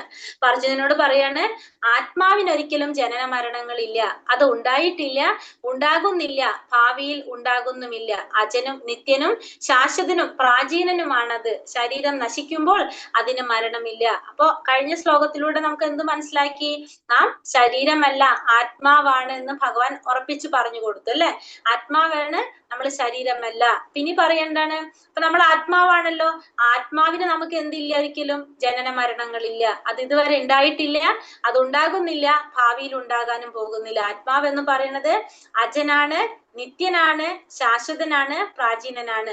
ശരീരം നശിക്കുന്നു, പക്ഷെ ആത്മാവിന് നാശമില്ല, അതിനൊരിക്കലും മരണമില്ല. അപ്പൊ ആത്മാവ് എന്ന് പറയുന്നത് ജനന മരണങ്ങൾ ഇല്ലാത്തതാണ്, അത് ഇതുവരെ ഉണ്ടായിട്ടില്ല, ഇനി ഉണ്ടാകാനും പോകുന്നില്ല. അജനും നിത്യനും ശാശ്വതനും പ്രാചീനനുമാണ് അത്. ശരീരം നശിക്കും, പക്ഷെ ആത്മാവിന് നാശങ്ങളൊന്നും സംഭവിക്കുന്നില്ല എന്നുള്ളത് പറഞ്ഞു കൊടുക്കാണ് ഇവിടെ. ഇനി എന്താ, അതെങ്ങനെയാന്ന് പറയാണ് ഇവിടെ. നമ്മളെ കാഴ്ചപ്പാട് പറയാണ് ഇവിടെ. വാംസാ സിജീർണാനി യഥാ വിഹായ നവാനി ഗൃഹ്ണാതി നരോപരാണി തഥാ ശരീരം. ഹരേ കൃഷ്ണ, എന്നോടാണോ? അജൻ എന്ന് വെച്ചാൽ ജനിക്കാത്തത്. അജൻ ഏത് ശ്ലോകമായിരുന്നത്? ഹരേ കൃഷ്ണ, സോറി കേട്ടോ, ഞാൻ അത്ര ആലോചിച്ചില്ല. അജൻ വെച്ചിട്ടുണ്ടെങ്കിൽ ജനനരഹിതൻ. ഏതാണ് ഇവിടെ? ഭാവിയിൽ ഉണ്ടാകുന്നില്ല. അജൻ വെച്ചിട്ടുണ്ടെങ്കിൽ ജനിക്കാത്തത്, ജനനരഹിതൻ, ഒരിക്കലും ജനിക്കുന്നില്ല, മരിക്കുന്നില്ല. ആത്മാവ് എന്ന് പറയുന്നത് അത് നിത്യനാണ്, അതെപ്പോഴും നിലനിൽക്കുന്നതാണ്, ശാശ്വതമായിട്ടുള്ളതാണ്, അത് പ്രാചീനനാണ്, പ്രാചീന കാലം മുതൽ പണ്ടേ തൊട്ട്, പുരാണമായിട്ട് പണ്ടേ തൊട്ട് ഉള്ളതാണ് എന്നിവിടെ പറയാണ്. ആത്മാവ് ഒരിക്കലും നശിക്കുന്നില്ല. കാരണം ആ ആത്മാവ് ആ ശരീരത്തിൽ കയറുമ്പോഴാണ് നമുക്ക് എന്ത് വരുന്നത്? പ്രവേശിക്കുമ്പോഴാണ് നമുക്ക് ആ ചേതന വരുന്നത്. അത് കഴിഞ്ഞ് ആത്മാവ് ആ ശരീരത്തിൽ നിന്ന് വേറൊരു ശരീരത്തിലേക്ക് പോകാണ് ചെയ്യുന്നത്. അപ്പൊ അതിനെന്ത് സംഭവിക്കുന്നില്ല? ജനന മരണം ഒരിക്കലും ആർക്ക് സംഭവിക്കുന്നില്ല? ആത്മാവിന് സംഭവിക്കുന്നില്ല. ഹരേഷ്ണ. അടുത്തതിൽ എന്താ പറയണതിന്? വാംസാ സിജീർണാനി യഥാ വിഹായ നവാനി ഗൃഹണാതി നരോപരാണി തഥാ ശരീരാണി വിഹായ ജീർണോ നന്യാനി സംയാതി നവാനി ദേഹി. പഴകിയ ഉടുപ്പുകൾ മാറ്റി പുതിയവ എടുത്ത് അണിയുന്നത് പോലെ ജീർണിച്ചുപയോഗിക്കാൻ കൊള്ളാത്തതായ ഭൗതിക ശരീരങ്ങൾ ഉപേക്ഷിച്ച് ദേഹി പുതുദേഹങ്ങൾ സ്വീകരിക്കുന്നു. അപ്പോൾ പുതിയൊരു വാക്ക് പഠിക്കുകയാണ് നമ്മള്, ദേഹി. ദേഹി എന്ന് പറഞ്ഞാൽ എന്താണ്? ഈ ആത്മാവിനെ തന്നെയാണ് ദേഹി എന്ന് പറയുന്നത്. എങ്ങനെയാണ് പറയുന്നത്? നമ്മൾ പഴകിയ ഡ്രസ്സുകൾ, നമുക്ക് കേടായ ഡ്രസ്സുകൾ മാറ്റിയിട്ട് പുതിയ ഡ്രസ്സ് നമ്മൾ എടുത്ത് അണിയുന്നത് പോലെയാണ് ഈ ജീവാത്മാവ് എന്ത് ചെയ്യണത്? ഈ ഭൗതിക ശരീരം, ഉപയോഗിക്കാൻ പറ്റാത്ത ഭൗതിക ശരീരം ഉപേക്ഷിച്ച് ദേഹി, അതായത് ആത്മാവ് പുതിയ ദേഹങ്ങൾ സ്വീകരിക്കുന്നത്. ഇപ്പൊ നമുക്ക് എപ്പോഴാണോ നമുക്ക് കേടായ ഡ്രസ്സുകൾ നമ്മൾ ഇടില്ല, പഴയതായി അത് കേടായി. അതേപോലെ തന്നെയാണ് ജീവാത്മാവ് ചെയ്യുന്നതും. നമ്മളെ ശരീരം ഉപയോഗിക്കാൻ സാധിക്കാതെ വരുമ്പോ എന്ത് ചെയ്യും? അത് ഉപേക്ഷിച്ച് അടുത്ത ശരീരത്തിലേക്ക് പോവുകയാണ് ചെയ്യുന്നത് ഈ ജീവാത്മാവ്. ജീവാത്മാവ് ഞാനിവിടെ ദേഹി എന്ന് പറയുന്നത്. പഴയ ഡ്രസ്സ് മാറ്റിയിട്ട് പുതിയ ഡ്രസ്സ് ഇടുന്നത് പോലെ എന്ന് പറഞ്ഞ്. പിന്നെയും ആത്മാവിനെ കുറിച്ച് എന്താ ഭഗവാൻ പറഞ്ഞു കൊടുക്കുന്നത്? നൈനം ചിന്തന്തി ശസ്ത്രാണി നൈനം ദഹതി പാവകഃ ന ചൈനം ക്ലദയന്ത്യോപ്യോ ന ശോഷായതി മാരുതഃ. ആത്മാവിനെ ആയുധങ്ങൾ കൊണ്ട് മുറിക്കാനോ ആവില്ല, അഗ്നിക്ക് ദഹിപ്പിക്കാനോ വെള്ളത്തിന് നനയ്ക്കാനോ കാറ്റിന് ശോഷിപ്പിക്കാനോ കഴിയില്ല. അപ്പൊ ആത്മാവിന്റെ പ്രത്യേകതകൾ എന്തൊക്കെയാണ്? ആത്മാവിനെ നമുക്ക് ഒന്നും ചെയ്യാൻ സാധിക്കില്ല. അതിന് ആയുധങ്ങൾ കൊണ്ട് മുറിക്കാൻ സാധിക്കില്ല, അഗ്നിയെ കൊണ്ട് ദഹിപ്പിക്കാൻ സാധിക്കില്ല, വെള്ളത്തിനെ കൊണ്ട് നനയ്ക്കാനോ കാറ്റിനെ കൊണ്ട് ശോഷിപ്പിക്കാനോ സാധിക്കില്ല. കാരണം ഈ ആത്മാവിനെ നമുക്ക് കാണാൻ സാധിക്കുന്നുണ്ടോ? ഇല്ല. ഈ ആത്മാവിനെ നമുക്ക് ഒന്നും ചെയ്യാനായിട്ട് സാധിക്കില്ല എന്ന് പറഞ്ഞു കൊടുക്കണം. അപ്പൊ ആത്മാവ് എന്ന് പറയുന്നത് നമ്മള് ശരീരമല്ല, നമ്മൾ ആത്മാവാണ്. ആത്മാവ് ഒരിക്കലും നശിക്കുന്നില്ല. ഈ ആത്മാവിന് ആയുധങ്ങൾ കൊണ്ട് മുറിക്കാനോ അഗ്നിയെ കൊണ്ട് ദഹിപ്പിക്കാനോ വെള്ളത്തിന് നനയ്ക്കാനോ കാറ്റിനെ കൊണ്ട് ശോഷിപ്പിക്കാനോ ഒന്നും ചെയ്യാൻ സാധിക്കില്ല. പക്ഷെ ഇതൊക്കെ നമുക്ക് എന്തിനെ സാധിക്കും? ശരീരത്തിനെ ചെയ്യാനായിട്ട് സാധിക്കും, അല്ലെ? ആത്മാവിനെ നമുക്കൊന്നും ചെയ്യാനായിട്ട് സാധിക്കില്ല എന്നുള്ളത് ഭഗവാൻ ഇവിടെ പറഞ്ഞു കൊടുക്കാണ്. കാരണം ഈ പറഞ്ഞത് വെള്ളം കൊണ്ട് നനയ്ക്കാനോ അഗ്നിയെ കൊണ്ട് ദഹിപ്പിക്കാനോ ഒന്നും സാധിക്കില്ല. ഈ ആത്മാവ് എന്ന് പറഞ്ഞാല് നശ്വരമാണ്, ഒരിക്കലും നശിക്കാത്തതാണ് ആത്മാവ്. എന്നിട്ടും അർജുനന് മുഖം പ്രയാസം മാറുന്നില്ല. അപ്പൊ ഭഗവാൻ ഇനി അടുത്തത് പറഞ്ഞു കൊടുക്കണം. ഇനി അങ്ങനെ നീ ചിന്തിക്കുന്നില്ലെങ്കിൽ അടുത്തത് പറഞ്ഞു കൊടുക്കണം. എന്താണ്? ചാതസ്യാഹി ധ്രുവോർ മൃത്യുർ ധ്രുവം ജന്മാമൃതസ്യ ച തസ്മാത് പരിഹാര്യർത്ഥേ നത്വം ശോചിതുമർഹസി. അപ്പൊ ഫസ്റ്റ് നമ്മളിപ്പോ മനസ്സിലാക്കി നീ എന്താണ്? ശരീരമല്ല, ആത്മാവാണ്. അപ്പൊ അതുകൊണ്ട് ആത്മാവിനൊരിക്കലും നാശം സംഭവിക്കുന്നില്ല എന്നൊക്കെ അർജുനന് ഭഗവാൻ പറഞ്ഞു കൊടുത്തു. അതുകൊണ്ട് നീ അവരെ വധിക്കുന്നതിനെ കുറിച്ച് നീ ചിന്തിക്കേണ്ട. തിരിച്ച് അവർക്കൊരു മോചനമാണ് കൊടുക്കുന്നത്. ആ ശരീരത്തിൽ നിന്ന് വേറെ നല്ലൊരു ശരീരത്തിലേക്കുള്ള ഒരു മോചനാണ് കൊടുക്കണെന്നൊക്കെ പറഞ്ഞെങ്കിലും അർജുനൻ അത് മനസ്സിൽ ശരിയാവുന്നില്ല. അപ്പൊ അർജുനനോട് അടുത്ത കാര്യം പറഞ്ഞു കൊടുക്കാണ്. നീ ചിന്തിച്ചോളൂ. എന്താണ്? ജനിച്ചവന് മരണം നിശ്ചിതമാണ്, മരിച്ചവന് ജനനവും. അതിനാൽ തന്റെ അനിവാര്യമായ കർത്തവ്യ നിർവഹണത്തെ പറ്റി നീ വ്യസനിക്കേണ്ടതില്ല. ഇനിയിപ്പോ നീ അങ്ങനെ ചിന്തിക്കണില്ല എന്ന് വിചാരിക്കൂ. നാം ശരീരമല്ല, ആത്മാവാണെന്ന് നിനക്ക് ചിന്തിക്കാൻ സാധിക്കണില്ലെങ്കിൽ അടുത്ത എന്താ പറയണത്? നമ്മൾ ജനിച്ചു കഴിഞ്ഞാൽ നമ്മൾ എന്ത് ചെയ്തിരിക്കണം? നമ്മൾ മരിച്ചിരിക്കണം. മരിച്ചു കഴിഞ്ഞാൽ നമ്മൾ ജനിക്കുകയും ചെയ്യണം. അത് നമുക്ക് ഒഴിവാക്കാൻ പറ്റാത്തൊരു കാര്യമാണ്, അനിവാര്യമായ ഒരു കർത്തവ്യനിർവഹണം. അതുകൊണ്ട് നീ നീ അതുകൊണ്ട് വ്യസനിക്കേണ്ട ആവശ്യമില്ല. ഇപ്പൊ നിന്റെ പിതാമഹന്മാരായാലും ഗുരുജനങ്ങളായാലും ഇവയൊക്കെ ജന്മം എടുത്തു കഴിഞ്ഞാൽ അവർക്കൊക്കെ എന്ത് വേണം? അവർക്ക് മരണം സംഭവിച്ചിരിക്കണം. അപ്പൊ അതുകൊണ്ട് നീ അതിനെക്കുറിച്ച് ചിന്തിക്കേണ്ട. നീ നിന്റെ കർത്തവ്യ നിർവഹണം ചെയ്യാം. അർജുനന്റെ കർത്തവ്യം എന്താണ്? അർജുനൻ ക്ഷത്രിയനാണ്, അല്ലെ?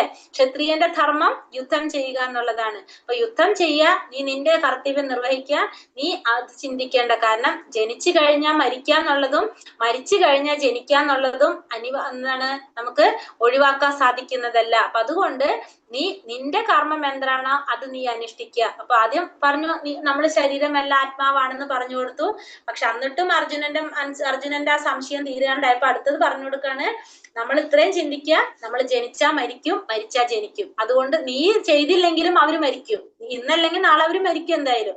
നീ അവരെ വധിച്ചില്ലെങ്കിലും അവർക്ക് മരണം ഉറപ്പാണ്. അതുകൊണ്ട് നീ പ്രയാസപ്പെടേണ്ട ആവശ്യമില്ല. നീ നിന്റെ യുദ്ധം ചെയ്യുക. നിന്റെ കർമ്മം എന്താണ്? യുദ്ധം ചെയ്യുക എന്നുള്ളതാണ്. അത് നീ ചെയ്യാന്ന് പറഞ്ഞു കൊടുക്കാണ്. ഇപ്പൊ നീ എന്താ ചിന്തിക്കുന്നു? ഇപ്പൊ അത് പറഞ്ഞു കൊടുക്കാണ്. ഇപ്പൊ നീ എന്താ ചിന്തിക്കുന്നത്? ഇവിടെ നമ്മള് വെള്ളത്തില് മുങ്ങിച്ചാകാൻ പോകുമ്പോ അല്ലെ നമ്മള് ലൈഫ് ജാക്കറ്റ് ഇടും. നമ്മൾ ആ ലൈഫ് ജാക്കറ്റിന്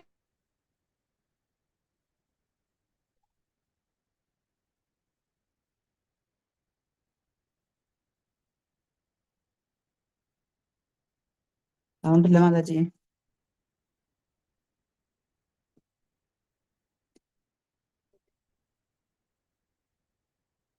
കൃഷ്ണ മാതാജിയുടെ നെറ്റിന്റെ എന്തോ സ്ട്രക്ക് ആയതാണ്. എന്റെ പ്രോബ്ലം ഉണ്ടോ? സൗണ്ട് വന്നിരുന്നില്ലേ മാതാജി? ഇടയ്ക്ക് പോകുന്നുണ്ട്. ഏതുവരെ കേട്ടു? ലൈഫ് ജാക്കറ്റ് വീഡിയോ ഓഫ് ചെയ്യാം. അപ്പൊ ക്ലിയർ ആവുണ്ടോ നോക്കിക്കോളൂ. ഇത് കേട്ടോ? ഇത് പറഞ്ഞു തുടങ്ങിയത്. പറഞ്ഞു തുടങ്ങിയത് ഇതാ. ഓക്കെ. അപ്പൊ ശരി ശരി. അപ്പൊ ഇവിടെ നമ്മൾ പറഞ്ഞത് ജനിച്ചാ മരിക്കും, മരിച്ചാ ജനിക്കും എന്ന് പറഞ്ഞു അല്ലെ. അപ്പൊ അത് അടുത്തതിൽ പറയാണ്, ഇനി ഒന്നും കൂടി പറഞ്ഞു കൊടുക്കാണ്. നമ്മള് അർജുനൻ എന്താണ് പറയുന്നത്? അവരെ കുറിച്ചാണ് അർജുനൻ ചിന്തിക്കുന്നത്. അപ്പൊ ഭഗവാൻ പറഞ്ഞു കൊടുക്കാണ്, ഇവിടെ നീ എന്തിനെ കുറിച്ചാണ്? ഒരു ലൈഫ് ജാക്കറ്റ്, നമ്മൾ വെള്ളത്തിൽ മുങ്ങിച്ചാകാൻ പോകുന്ന ഒരു വ്യക്തിയെ രക്ഷിക്കാതെ ആ വ്യക്തിയുടെ ലൈഫ് ജാക്കറ്റ് രക്ഷിക്കുന്നത് കൊണ്ട് വല്ല കാര്യമുണ്ടോ? നമ്മൾ ആ വ്യക്തിയാണ് രക്ഷിക്കാൻ ശ്രമിക്കേണ്ടത്. അതേപോലെയാണ് നീ ഇപ്പൊ എന്തിനെ കുറിച്ച് പറയുന്നത്? ഇവരെ കുറിച്ച് പറയണം. അവരുടെ ശരീരത്തെ കുറിച്ചാണ് നീ ചിന്തിക്കുന്നത്, ആ ആത്മാവിനെ കുറിച്ചല്ല. ആത്മാവിന് ഒരിക്കലും നാശമില്ല, അപ്പൊ നമുക്കത് ചിന്തിക്കേണ്ട ആവശ്യമില്ല. അപ്പൊ അതേപോലെ ഇവിടെ ആ ലൈഫ് ജാക്കറ്റിനെ രക്ഷിക്കാൻ ശ്രമിക്കുന്ന പോലെയാണെന്ന് പറയാണ് ഇവിടെ അർജുനനോട് ഭഗവാൻ. ഇനി ഇത്രയും കാര്യങ്ങള് അർജുനന് പറഞ്ഞു കൊടുത്തു. ആത്മാവിനെ കുറിച്ച് പറഞ്ഞു കൊടുത്തു. പിന്നെ എന്താണ്, നമ്മള് ശരീരമല്ല ആത്മാവാണെന്ന് പറഞ്ഞു. എന്നിട്ടും ഭഗവാന് അർജുനന് ക്ലിയർ ആവാതായപ്പോ ഇനി അടുത്ത് പറഞ്ഞു, ജനിച്ചു കഴിഞ്ഞാൽ മരിക്കും, മരിച്ചു കഴിഞ്ഞാൽ ജനിക്കും, അതും ഉറപ്പാണെന്ന് പറഞ്ഞു. അതുകൊണ്ട് നീ വിഷമിക്കേണ്ട ആവശ്യമില്ല എന്ന് പറഞ്ഞു. അപ്പൊ ഇനി ഭഗവാൻ അടുത്ത് എന്ത് പറയാണ്? ഇനി അതും നിനക്ക് വിശ്വാസം ഇല്ലെങ്കിൽ ഇനി അടുത്തൊരു കാര്യം പറയുന്നത്, ദേഹി നിത്യമവത്യോയം ദേഹേ സർവസ്യ ഭാരത തസ്മാത് സർവാണി ഭൂതാനി നത്വം ശോചിതും അർഹസി. ഇനി പറയാണ്, ഹേ ഭാരത, അർജുനനെ വിളിക്കാണ് ഹേ ഭാരത. അതായത് ഭരതകുലത്തിൽ പിറന്നവനായതുകൊണ്ടാണ് അർജുനന് ഭാരത എന്നിവിടെ വിശേഷിപ്പിക്കുന്നത്. ആ ദേഹത്തിൽ വസിക്കുന്ന സത്ത, അതായത് ആത്മാവ് അനശ്വരനാണ്, അതിനെ കൊല്ലാൻ ആർക്കും സാധ്യമല്ല. അതുകൊണ്ട് ഏതൊരു ജീവനെ കുറിച്ചും നീ വിഷമിക്കേണ്ട. ഇനി അടുത്തത് പറയാണ്, നിനക്ക് ആരെ കൊല്ലാൻ സാധിക്കില്ല? ആ ആത്മാവിനെ വധിക്കാനായിട്ട് നിനക്ക് സാധിക്കില്ല, അത് അനശ്വരമായിട്ടുള്ളതാണ്. അതുകൊണ്ട് നീ ആ ജീവനെ കുറിച്ച് നീ വിഷമിക്കേണ്ട. നീ നിന്റെ പിതാമഹനെ കുറിച്ചോ ഗുരുജനങ്ങളെ കുറിച്ചോ ഒന്നും പ്രയാസപ്പെടേണ്ട. കാരണം ആ ദേഹത്തിലിരിക്കുന്ന ആ സത്തയെ, ആത്മാവിനെ നശിപ്പിക്കാൻ ആർക്കും സാധ്യമല്ല. അതുകൊണ്ട് നീ എന്ത് ചെയ്യേണ്ട? നീ ആ ജീവനെ കുറിച്ച് വിഷമിക്കേണ്ട ആവശ്യമില്ല എന്നിവിടെ അർജുനനോട് ഭഗവാൻ ക്ലിയർ ആയിട്ട് പറഞ്ഞു കൊടുക്കാണ്. കാരണം ആത്മാവ് എന്ന് പറയുന്നത് ഒരിക്കലും നശിക്കാത്തതാണ്. ആ ദേഹത്തിലിരിക്കുന്ന ആത്മാവിന് ഒരിക്കലും നാശം സംഭവിക്കുന്നില്ല. ഇനി എന്നിട്ടും മനസ്സിലാവണില്ലെങ്കിൽ ഒന്നും കൂടി പറഞ്ഞു കൊടുക്കാണ്. ഹതോ വാ പ്രാപ്സ്യസി സ്വർഗം ജിത്തോ വാ ഭോക്ഷ്യസേ മഹീം തസ്മാദുത്തിഷ്ഠ കൗന്ദേയ യുധായ കൃതനിശ്ചയഃ. കുന്തിപുത്ര, ഒന്നുകിൽ നീ യുദ്ധത്തിൽ കൊല്ലപ്പെട്ട് സ്വർഗം പോകും, അല്ലെങ്കിൽ വിജയം നേടി സാമ്രാജ്യം ഭരിക്കും. ഏതായാലും ഉറച്ച തീരുമാനത്തോടെ എഴുന്നേറ്റ് യുദ്ധം ചെയ്യൂ. ഇനി അഥവാ നീ ഇങ്ങനെ ചിന്തിക്കുകയാണെങ്കിൽ തന്നെ എന്താണ്, യുദ്ധത്തിൽ മരണപ്പെട്ടാലും കുഴപ്പമില്ല. അപ്പൊ നീ അവരെ യുദ്ധത്തിൽ നീ വധിക്കുന്നാണ് നീ ചിന്തിക്കണെച്ചാലും യുദ്ധത്തിൽ മരിച്ചാൽ എന്താണ്, എന്താ പറയാ, ക്ഷത്രിയർക്ക് പറയുന്നത് എന്താണ്, അവര് യുദ്ധത്തിൽ മരണപ്പെടുകയാണെങ്കിൽ, ക്ഷത്രിയരെ സംബന്ധിച്ച് യുദ്ധം ഭയങ്കര ഇഷ്ടമാണ്. കാരണം അങ്ങനെ യുദ്ധത്തിൽ മരണപ്പെടുകയാണെങ്കിൽ അവർക്ക് നേരെ എവിടേക്ക് പോകാം? സ്വർഗത്തിലേക്ക് പ്രവേശിക്കാനായിട്ട് സാധിക്കും. കാരണം അവര് യുദ്ധം ചെയ്തിട്ട് മരണപ്പെടുകയാണെങ്കിൽ അവർക്ക് സ്വർഗത്തിലേക്ക് പോകാനായിട്ട് സാധിക്കും. ഇനി അഥവാ നീ മരിച്ചില്ല എന്ന് വിചാരിക്കും, അപ്പൊ നമുക്ക് എന്ത് കിട്ടും? രാജ്യം കിട്ടും അല്ലെ. ഒന്നുകിൽ നമുക്ക് അവരെ വധിക്കാം, അവരെ വധിച്ചു കഴിഞ്ഞാൽ നിനക്ക് രാജ്യം കിട്ടും. അതല്ല, നീ മരണപ്പെടുകയാണെങ്കിൽ നിനക്ക് എന്താണ്, സ്വർഗത്തിലേക്ക് പോകാനായിട്ട് സാധിക്കും. അപ്പൊ എന്തായാലും നിനക്ക് എന്താണ്, നല്ലതാണ്. ഒന്നുകിൽ സ്വർഗരാജ്യം കിട്ടും, അതല്ലെങ്കിൽ നിനക്ക് രാജ്യം കിട്ടും, നമ്മുടെ നഷ്ടപ്പെട്ട നിന്റെ സ്വത്ത് രാജ്യങ്ങളൊക്കെ കിട്ടും. അപ്പൊ എന്തായാലും കുഴപ്പമില്ല, അതുകൊണ്ട് നീ ഉറച്ച തീരുമാനത്തോടെ എഴുന്നേറ്റ് യുദ്ധം ചെയ്യൂ എന്നിവിടെ അർജുനനോട് ഭഗവാൻ പറയണം. അപ്പൊ നീ യുദ്ധത്തിനെ കുറിച്ച് ചിന്തിച്ചാലും വിരോധമില്ല. കാരണം അങ്ങനെയാണെങ്കിൽ തന്നെ യുദ്ധത്തിൽ ഇപ്പൊ നീ മരണപ്പെട്ടാൽ നിനക്ക് സ്വർഗത്തിൽ പോകാം. അതല്ല എങ്കിൽ എന്താണ്, വിജയം നേടിയിട്ട് സാമ്രാജ്യം ഭരിക്കും. അവരായാലും അത് തന്നെ, അവര് മരണപ്പെട്ട അവർക്ക് നേരെ സ്വർഗത്തിലേക്ക് പോകാനായിട്ട് സാധിക്കും. അതല്ലെങ്കിൽ അവർക്ക് രാജ്യം കിട്ടും. അതുകൊണ്ട് നീ എന്ത് ചെയ്യാ? ഉറച്ച തീരുമാനത്തോടെ എഴുന്നേറ്റ് യുദ്ധം ചെയ്യൂ എന്നിവിടെ ഭഗവാൻ അർജുനനോട് പറഞ്ഞു കൊടുക്കാണ്. ഇപ്പൊ 3-4 കാര്യങ്ങൾ പറഞ്ഞല്ലേ ഇതിനനുസരിച്ച്. ഇപ്പൊ ഫസ്റ്റ് പറഞ്ഞു, എന്താ പറഞ്ഞത്? നമ്മള് ശരീരമല്ല ആത്മാവാണെന്ന് പറഞ്ഞു കൊടുത്തു. ഇനി അത് കഴിഞ്ഞിട്ട് എന്ത് പറഞ്ഞു കൊടുത്തു? പിന്നെ പറഞ്ഞു, ഇനി അതും പോട്ടെ, ഒന്നില്ലെങ്കിൽ നമുക്ക് എന്ത് ചിന്തിക്കാം? പിന്നെന്താ പറഞ്ഞത്? വേറെ ആത്മാവിന് നാശമില്ല, ശരീരം മാത്രമേ നശിച്ചു പോകുന്നുള്ളൂ എന്ന് പറഞ്ഞു അല്ലെ. പിന്നെന്താ പറഞ്ഞു കൊടുത്തത്? ഹരേ കൃഷ്ണ. ആയുധങ്ങൾ കൊണ്ട് മുറിക്കാനും ആത്മാവിനൊന്നും ചെയ്യാനായിട്ട് സാധിക്കില്ല. പിന്നെന്ത് പറഞ്ഞു? പിന്നെന്താ പറഞ്ഞ? ജനിച്ചവന് മരണം നിശ്ചിതം. ജനിച്ചു കഴിഞ്ഞാൽ മരിക്കും, മരിച്ചു കഴിഞ്ഞാൽ ജനിക്കും. അതും പറഞ്ഞു. പിന്നെ പറഞ്ഞു എന്താണ്? ഇപ്പൊ നമ്മൾ പറഞ്ഞല്ലോ, എന്താണ് വേറൊരെണ്ണം കൂടി പറഞ്ഞല്ലോ, ദേശീയ അനശ്വരം യുദ്ധത്തിൽ മരിച്ചു കഴിഞ്ഞാൽ വന്നും പോയിക്കൊണ്ടിരിക്കും. വന്നും പോയിക്കോ, അതായത് കൊല്ലുവാൻ ആർക്കും സാധ്യമല്ല, ആത്മാവിനെ കൊല്ലാനായിട്ട് ആർക്കും സാധ്യമല്ല എന്ന് പറഞ്ഞു. അതിനുശേഷം പിന്നെ എന്താണ്, എന്തായാലും സ്വർഗ്ഗലോകം സ്വർഗം കിട്ടും, സ്വർഗം കിട്ടും, മരിച്ചു കഴിഞ്ഞാൽ സ്വർഗം കിട്ടും, അല്ലെങ്കിൽ രാജ്യം കിട്ടും എന്ന് പറഞ്ഞു. അത്രയും കാര്യങ്ങൾ പറഞ്ഞു കൊടുത്തു. ഇനി ഭഗവാൻ എന്തിനെ കുറിച്ച് പറയാണ്? അപ്പൊ ഇത്രയും കാര്യങ്ങൾ അർജുനന് പറഞ്ഞു മനസ്സിലാക്കി കൊടുത്തു. ഇനി അടുത്തത് പറയാണ്, എന്താണ്, സുഖ ദുഃഖേ സമേ കൃത്വ ലാഭോ ജയാജവോ തതോ യുദ്ധായ യുജ്യസ്യ നൈവം പാപാമവാപ്സ്യസി. യുദ്ധത്തിന് വേണ്ടി മാത്രം നീ യുദ്ധം ചെയ്യുക. അപ്പൊ ഇനി അടുത്ത കാര്യം. അപ്പൊ ഇത്രയും കാര്യങ്ങള് അർജുനന് ഭഗവാൻ അറിവ് കൊടുക്കുകയാണ് ചെയ്തത്. ആത്മാവിനെ കുറിച്ചും ശരീരത്തിനെ കുറിച്ചുള്ള ആ അറിവ് ഭഗവാൻ അർജുനനെ കൊടുത്തു. ഇനി എന്തെന്ന് പറയണത്, ഇനി അടുത്തത് പറഞ്ഞു കൊടുക്കാണ്. അർജുനൻ ചോദിച്ചത് മൂന്നാമത്തെ ചോദ്യം എന്താണ്? പാപമല്ലേ എന്ന് ചോദിച്ചു അല്ലെ? അർജുനൻ മൂന്നാമത്തെ കാരണം പറഞ്ഞതല്ലേ? ഒന്നാമത്തെ പാപം ചോദിച്ചു. അതായത് ആദ്യത്തെ നമ്മൾ പറഞ്ഞു, എന്താണ് ഒന്നാമത്തത് പറഞ്ഞത്? അർജുനന്റെ മൃദുല ഹൃദയം. രണ്ടാമത്തത് നമ്മൾ പറഞ്ഞു സുഖാനുഭവങ്ങൾ. മൂന്നാമത്തെ പോയിന്റ് പറഞ്ഞത് എന്താണ്? പാപമില്ല ഇതൊക്കെ. അപ്പൊ അതിന് ഭഗവാൻ എന്താ പറയുന്നത്? യുദ്ധത്തിന് വേണ്ടി മാത്രം നീ യുദ്ധം ചെയ്യണം. നീ യുദ്ധം ചെയ്യണം. അതെന്തിനു വേണ്ടിയിട്ടാണ്? യുദ്ധത്തിന് വേണ്ടി മാത്രമായിരിക്കണം. ഫലം സന്തുഷ്ടിയോ സന്താപമോ നഷ്ടമോ ലാഭമോ ജയമോ തോൽവിയോ എന്നതിനെ കുറിച്ച് നീ ഓർക്കരുത്. എന്നാൽ നിനക്കൊരിക്കലും പാപമേൽക്കില്ല. അപ്പൊ പാപമേൽക്കാതിരിക്കണമെങ്കിൽ നീ എന്ത് ചെയ്യണം? യുദ്ധത്തിന് വേണ്ടി മാത്രം യുദ്ധം ചെയ്യുക. എന്ന് വെച്ചാൽ എന്താണ് അർത്ഥാക്കുന്നത്? യുദ്ധത്തിന് വേണ്ടി മാത്രം യുദ്ധം ചെയ്യാന്ന് പറഞ്ഞാല്, കാരണം നീ ഒരു ക്ഷത്രിയൻ ആയതുകൊണ്ട് ക്ഷത്രിയന്റെ ധർമ്മമാണ് യുദ്ധം ചെയ്യുക എന്നുള്ളത്. അങ്ങനെ വിചാരിച്ചുകൊണ്ട് നീ യുദ്ധം ചെയ്യണം. അതിൽ നമ്മൾ എന്ത് ചിന്തിക്കാൻ പാടില്ല? അതിൽ നിന്ന് നമ്മൾ നഷ്ടവും ലാഭവും ചിന്തിക്കാൻ പാടില്ല, ജയവും തോൽവിയും ചിന്തിക്കാൻ പാടില്ല. കാരണം അല്ലെങ്കിൽ ഇപ്പൊ ദുര്യോധനന്റെ എന്നെ കുറെ ഉപദ്രവിച്ചിട്ടുള്ളതാണ്, അപ്പൊ അവനെ കുറെ തിരിച്ചു ഉപദ്രവിക്കണം, അങ്ങനെയൊന്നും ചിന്തിച്ചിട്ട് നീ യുദ്ധം ചെയ്യാൻ പാടില്ല. നീ യുദ്ധം ചെയ്യണത് എങ്ങനെയായിരിക്കണം? യുദ്ധത്തിന് വേണ്ടി മാത്രമായിരിക്കണം. അതിന്റെ ഫലം നീ ആഗ്രഹിക്കാൻ പാടില്ല. അതിന്റെ ഫലം എന്തായിക്കോട്ടെ അതിൽ നമ്മൾ ഒരിക്കലും ചിന്തിക്കാൻ പാടില്ല. അങ്ങനെയാണെങ്കിൽ നിനക്ക് എന്തുണ്ടാവില്ല? പാപമേൽക്കില്ല. നമ്മൾ യുദ്ധം ഈ യുദ്ധം ചെയ്തോളൂ, പക്ഷെ അതിന്റെ ഫലം നീ ആഗ്രഹിക്കരുത്. അങ്ങനെയാണെങ്കിൽ നിനക്ക് പാപമേൽക്കില്ല എന്നുള്ളത് ഇവിടെ ഭഗവാൻ പറഞ്ഞു കൊടുക്കണം. അപ്പൊ നീ പാപമല്ല എന്നുള്ളതിന് മറുപടി കൊടുക്കാണ്, നീ യുദ്ധത്തിന് വേണ്ടി മാത്രം യുദ്ധം ചെയ്യുക. അല്ലാതെ അവരെ ഉപദ്രവിക്കാൻ വേണ്ടിയിട്ട് നീ കരുതി കൂട്ടിയിട്ട് അങ്ങനെ ചിന്തിച്ചുകൊണ്ട് ചെയ്തു കഴിഞ്ഞാൽ നിനക്ക് പാപം കിട്ടും.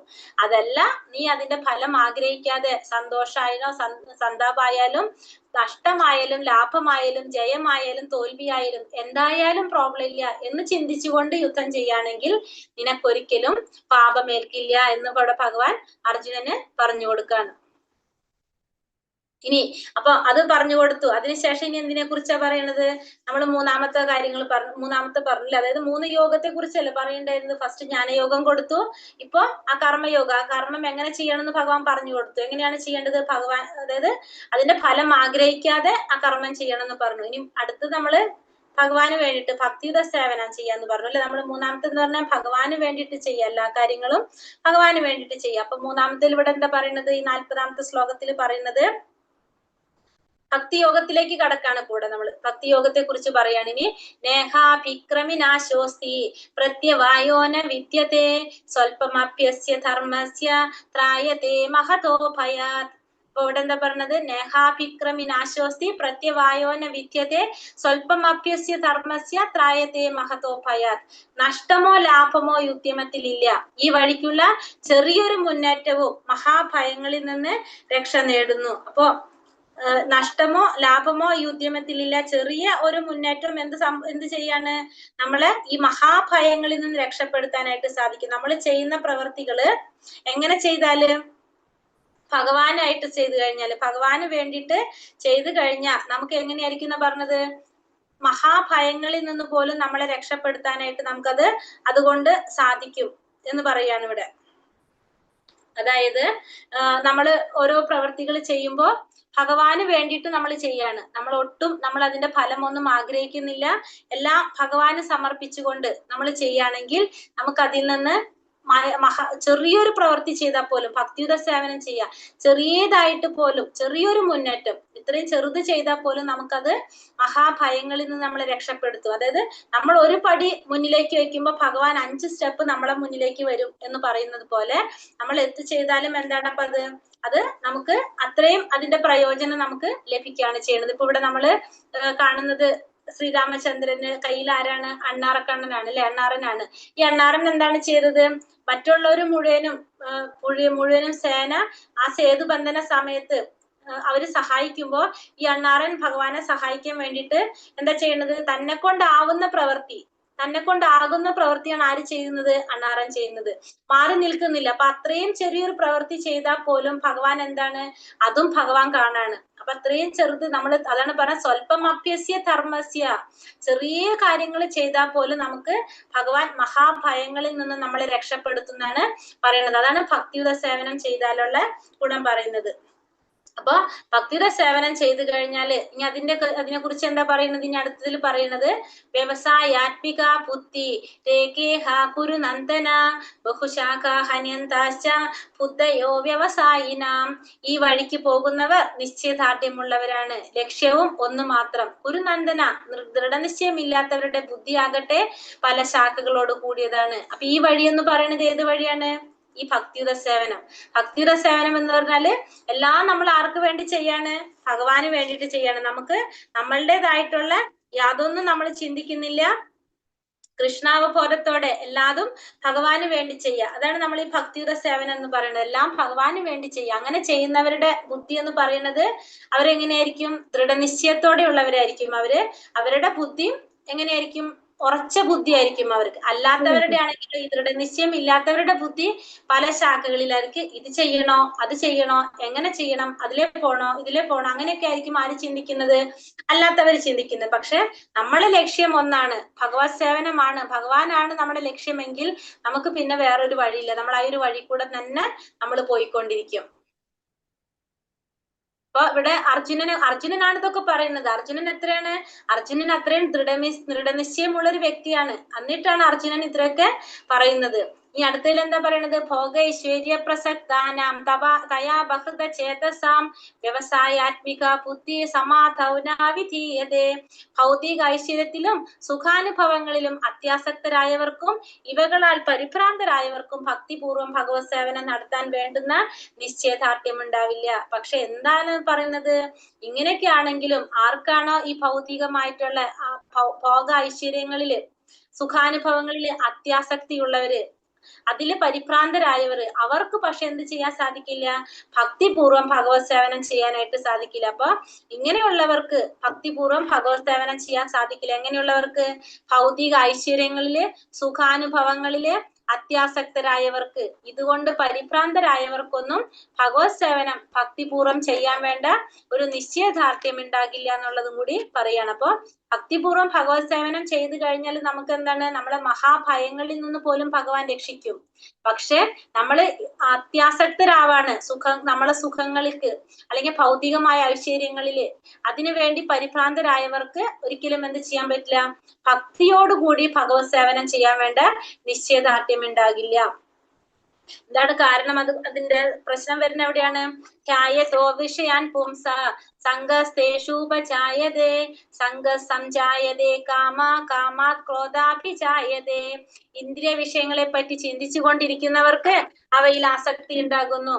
ആസക്തിയിൽ നിന്ന് കാമവും കാമത്തിൽ നിന്ന് ക്രോധവും ഉണ്ടാകുന്നു. അപ്പൊ ഇന്ദ്രിയ വിഷയങ്ങളെ പറ്റി ചിന്തിച്ചു കൊണ്ടിരിക്കുന്നവർക്ക് എന്താണ് ഉണ്ടാകുന്നത്? അതില് ആസക്തി ഉണ്ടാകും. ആ ആസക്തിയിൽ നിന്ന് എന്ത് വരും? കാമം വരും. കാമത്തിൽ നിന്ന് ക്രോധം വരും. അപ്പൊ നമ്മളിപ്പോ നേരത്തെ ശ്ലോകത്തിൽ പറഞ്ഞില്ലേ, ഭൗതികമായിട്ടുള്ള സുഖങ്ങള് അതിൽ ആസക്തിയുള്ളവർക്ക് പരിഭ്രാന്തരായവർക്കൊന്നും ഭക്തിപൂർവ്വം സേവനം ചെയ്യാൻ സാധിക്കില്ല. എന്തുകൊണ്ടാണെന്ന് പറയാണ് ഇവിടെ. കാരണം നമ്മൾ ഭൗതികമായിട്ടുള്ള ആഗ്രഹങ്ങൾ, അതായത് നമ്മളെ ഇന്ദ്രിയ വിഷയങ്ങളാണത്. ഇന്ദ്രിയങ്ങളെ കുറിച്ച് കൂടുതൽ ഇന്ദ്രിയ വിഷയങ്ങളെ കുറിച്ച് നമ്മൾ ചിന്തിക്കുകയാണ്. അങ്ങനെ നമ്മൾ ചിന്തിക്കുമ്പോ സ്വാഭാവികമായിട്ടും നമുക്ക് എന്താ ഉണ്ടാകുന്നത്? നമുക്ക് അതിലാണ് കൂടുതൽ ആസക്തി ഉണ്ടാകുന്നത്. അപ്പൊ അതിൽ ആസക്തി ഉണ്ടാകുമ്പോ നമുക്ക് എന്താ സംഭവിക്കുന്നത്? അതില് കൂടുതൽ നമുക്ക് ആസക്തി, ആ ഇന്ദ്രിയ വിഷയങ്ങളിൽ ആസക്തി ഉണ്ടാകാണ്. അപ്പൊ ആസക്തി ഉണ്ടാകുമ്പോൾ നമുക്ക് അതിൽ നിന്ന് എന്ത് വരും? നമുക്ക് കാമം വരും. അതിനോട് നമുക്ക് കൂടുതൽ ആഗ്രഹം വരും. ആഗ്രഹം വന്നിട്ട് നമുക്കത് നടക്കാതെ വരുമ്പോ എന്തായിട്ട് മാറും? അത് ക്രോധായിട്ട് മാറും. ഇപ്പൊ നമ്മൾ വിചാരിക്കുകയാണ്, ഇപ്പൊ നമുക്ക് വലിയൊരു കാറ് മേടിക്കണം. നമ്മളൊരു ഫ്രണ്ടിന് വലിയൊരു വണ്ടി ഉണ്ട്. അപ്പൊ നമ്മളും ആഗ്രഹിക്കുകയാണ് ഒരു കാറ് മേടിക്കണം, വലിയൊരു കാറ് മേടിക്കണം നമ്മൾ ആഗ്രഹിക്കുകയാണ്. അപ്പൊ നമുക്ക് അതിനോട് ആസക്തി ഉണ്ടാണ്. ആ കാറിനോട് നമുക്കൊരു ആസക്തി ഉണ്ടാകുമ്പോ നമ്മുടെ ഉള്ളിൽ എന്ത് വരും? കാമം വരും. കാമം എന്ന് പറഞ്ഞാൽ ആഗ്രഹം വരും നമുക്ക്. അപ്പൊ ആ ഒരു കാറിനോട് നമുക്കൊരു ആസക്തി ഉണ്ടാവാണ്. ആസക്തി ഉണ്ടാകുമ്പോ നമുക്ക് അതിനോട് ആഗ്രഹം വരും.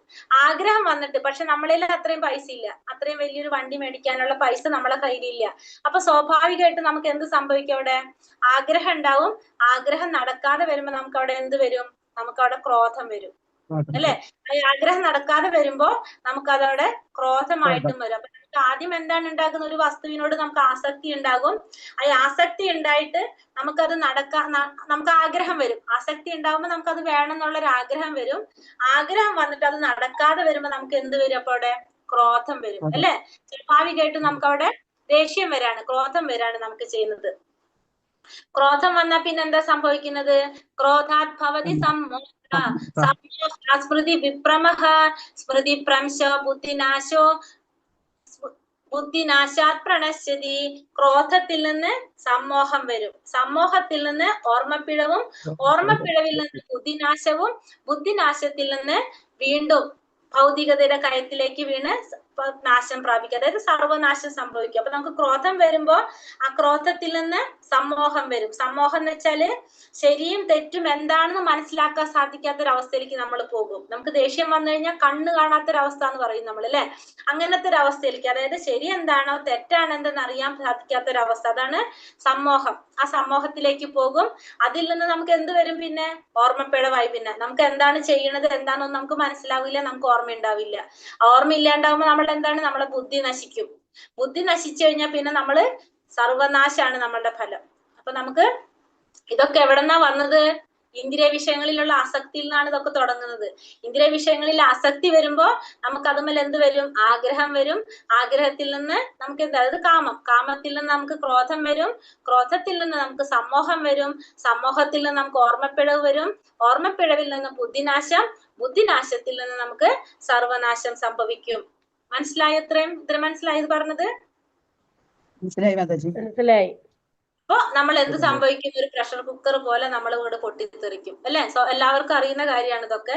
പിന്നെ രാഗദ്വേഷ വിമുക്തൈസ്തു വിഷയാനി ഇന്ദ്രിയൈശ്വര്യൻ ആത്മവൈശ്യർ വിധേയാത്മാ പ്രസാദമധിഗച്ഛതി. രാഗദ്വേഷങ്ങളിൽ നിന്ന് വിമുക്തനായി സ്വാതന്ത്ര്യത്തിന് വേണ്ടിയുള്ള നിബന്ധനകൾ വഴി ഇന്ദ്രിയങ്ങളെ നിയന്ത്രിക്കുന്ന ഒരു വ്യക്തിക്ക് ഭഗവാന്റെ പൂർണ്ണ കാരുണ്യം ലഭിക്കും. അപ്പൊ ഇതിൽ നിന്നൊക്കെ വിമുക്തനായിട്ട് രാഗദ്വേഷങ്ങളിൽ നിന്ന്, രാഗദ്വേഷം എന്ന് വെച്ചാല് നമ്മുടെ ഈ ഇഷ്ടങ്ങളും അനിഷ്ടങ്ങളും, അതാണ് രാഗദ്വേഷം എന്ന് പറയുന്നത്. നമ്മുടെ ഇഷ്ടങ്ങളും ഈ അനിഷ്ടങ്ങളും, നമ്മൾ ഈ പറഞ്ഞ ഇന്ദ്രിയ വിഷയങ്ങളൊക്കെ മാറും. അപ്പൊ ആ ഇഷ്ടങ്ങളും അനിഷ്ടങ്ങളൊക്കെ മാറ്റി അതിൽ നിന്നൊക്കെ വിമുക്തനായിട്ട് സ്വാതന്ത്ര്യത്തിന് വേണ്ടിയുള്ള നിബന്ധനകൾ വഴി ഇന്ദ്രിയങ്ങളെ നിയന്ത്രിക്കുന്ന ഒരു വ്യക്തിക്ക് എന്ത് സംഭവിക്കും?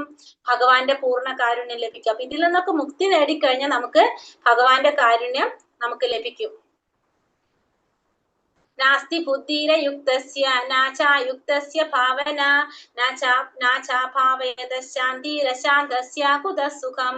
പരമപുരുഷനുമായി ബന്ധപ്പെടാത്തവന് ദിവ്യ ബുദ്ധിയോ ഉറച്ച മനസ്സോ ലഭിക്കില്ല. അതില്ലാതെ മനസമാധാനം കൈവരിക്കാനായിട്ട് സാധ്യമല്ല. സമാധാനമില്ലെങ്കിൽ സുഖം എവിടെ? അപ്പൊ ഭഗവാനുമായിട്ട് ബന്ധപ്പെടാത്തവൻ എന്ത് ലഭിക്കില്ല? ഈ ദിവ്യ ബുദ്ധിയോ ഉറച്ച മനസ്സോ ലഭിക്കില്ല. അതുകൊണ്ട് നമുക്ക് എന്ത് സംഭവിക്കില്ല? സമാധാനം കൈവരിക്കാനും സാധിക്കില്ല. സമാധാനം ഇല്ലെങ്കിൽ നമുക്ക് എന്തുണ്ടാവില്ല? സുഖം ഉണ്ടാവില്ല. അപ്പൊ നമുക്ക് എന്ത് വേണം? എപ്പോഴും ഭഗവാനുമായിട്ട് കണക്ട് ചെയ്യണം. ഭഗവാനുമായിട്ട് ബന്ധപ്പെടാതെ നമുക്ക് ആ ദിവ്യ ബുദ്ധി ഉണ്ടാവില്ല, മനസ്സുണ്ടാവില്ല. കാരണം ആ മനസ്സും ബുദ്ധിയും നമ്മൾ എപ്പോഴും എന്ത് വേണം? ഭഗവാനുമായിട്ട് ബന്ധപ്പെടുത്തി വെക്കണം. എങ്കിൽ മാത്രമേ നമ്മളെ പ്രവൃത്തികളും അതനുസരിച്ച് വരുള്ളൂ. അല്ലെങ്കിൽ നമുക്ക് സമാധാനം ഉണ്ടാവില്ല, സുഖവും കിട്ടില്ല.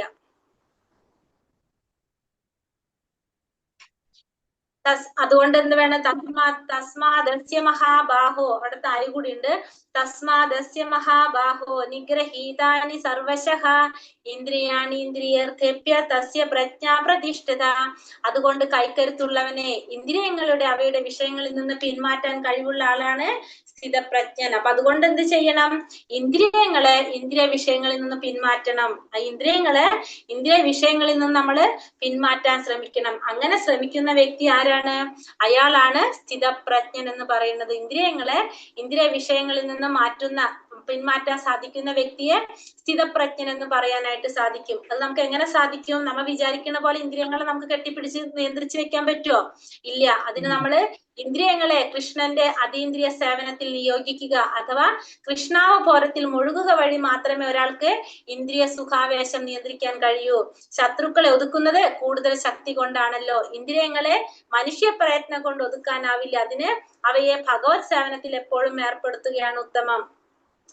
ഉപായം. അതായത് ഇന്ദ്രിയങ്ങളെ നിയന്ത്രിക്കണമെങ്കിൽ നമ്മൾ എന്ത് വേണം? നമ്മൾ നിയന്ത്രിക്കാൻ, ഇപ്പൊ കൊച്ചു മക്കളോട് അടങ്ങിയിരിക്കാൻ പറയുന്ന പോലെ നമുക്ക് ഇന്ദ്രിയങ്ങളെ നിയന്ത്രിക്കാൻ സാധിക്കില്ല അല്ലെ? അതിന് നമ്മൾ എന്താ ചെയ്യേണ്ടത്? അതിന് നമ്മൾ അതീന്ദ്രിയ സേവനത്തില് ഭഗവാന്റെ സേവനത്തിൽ ഉൾപ്പെടുത്തുക. അങ്ങനെ ചെയ്യുമ്പോഴായിരിക്കും നമുക്ക് എന്ത് ചെയ്യാൻ സാധിക്കുന്നത്? നമ്മുടെ ഇന്ദ്രിയങ്ങളെ നിയന്ത്രിക്കാനായിട്ട് സാധിക്കുന്നത്. കാരണം ഋഷികേശനാണ് ഭഗവാൻ. അപ്പൊ ഇന്ദ്രിയങ്ങളെ നിയന്ത്രിക്കാനായിട്ട് ആർക്കാ സാധിക്കുക? ഭഗവാന് സാധിക്കുക. അപ്പൊ നമ്മൾ നമ്മുടെ ഇന്ദ്രിയങ്ങളെ ഭഗവാന്റെ സേവനത്തിനായിട്ട് ഉപയോഗപ്പെടുത്തുക. അങ്ങനെ നമുക്ക് സാധിക്കുള്ളൂ. അല്ലാണ്ട് നമ്മുടെ പ്രയത്നം കൊണ്ട് ഇന്ദ്രിയങ്ങളെ നിയന്ത്രിക്കാനായിട്ട് സാധിക്കില്ല. കൃഷ്ണാവബോധം കൊണ്ട് വേണം സ്ഥിതപ്രജ്ഞനാകാനെന്നും വിശ്വാസിനായ ഒരു ആധ്യാത്മിക ഗുരുവിന്റെ മേൽനോട്ടത്തിൽ പരിശീലിക്കേണ്ടതാണ് ഈ കലയെന്നും അറിയുന്ന ഒരാൾ സാധകൻ അല്ലെങ്കിൽ മുക്തിക്ക് യോഗ്യനായവൻ തന്നെ. അപ്പോ ഇത് നമുക്ക് സാധിക്കുന്നത് എങ്ങനെയാണ്? കൃഷ്ണാവബോധം കൊണ്ടാണ് നമുക്ക് ഇത് സാധിക്കുക. കൃഷ്ണാവബോധം എന്ന് പറഞ്ഞാൽ നമ്മൾ അവബോധം എപ്പോഴും എന്തായിരിക്കും? ഭഗവാനെ കുറിച്ചായിരിക്കും. നമ്മൾ ചെയ്യുന്നതും പ്രവർത്തിക്കുന്നതുമായിട്ടുള്ള എല്ലാ കാര്യങ്ങളും ഭഗവാനുമായിട്ട് ബന്ധപ്പെടുത്തി ചെയ്യാം. അതിനെയാണ് കൃഷ്ണാവബോധം എന്ന് പറയുന്നത്. അങ്ങനെയാണെങ്കിൽ നമുക്ക് എന്ത് സാധിക്കും? നമ്മുടെ ഇന്ദ്രിയങ്ങളെ നിയന്ത്രിക്കാനായിട്ട് നമുക്ക് സാധിക്കും. അതിന് നമുക്ക് ആരുടെ സഹായം കൂടി വേണ്ടി വരും?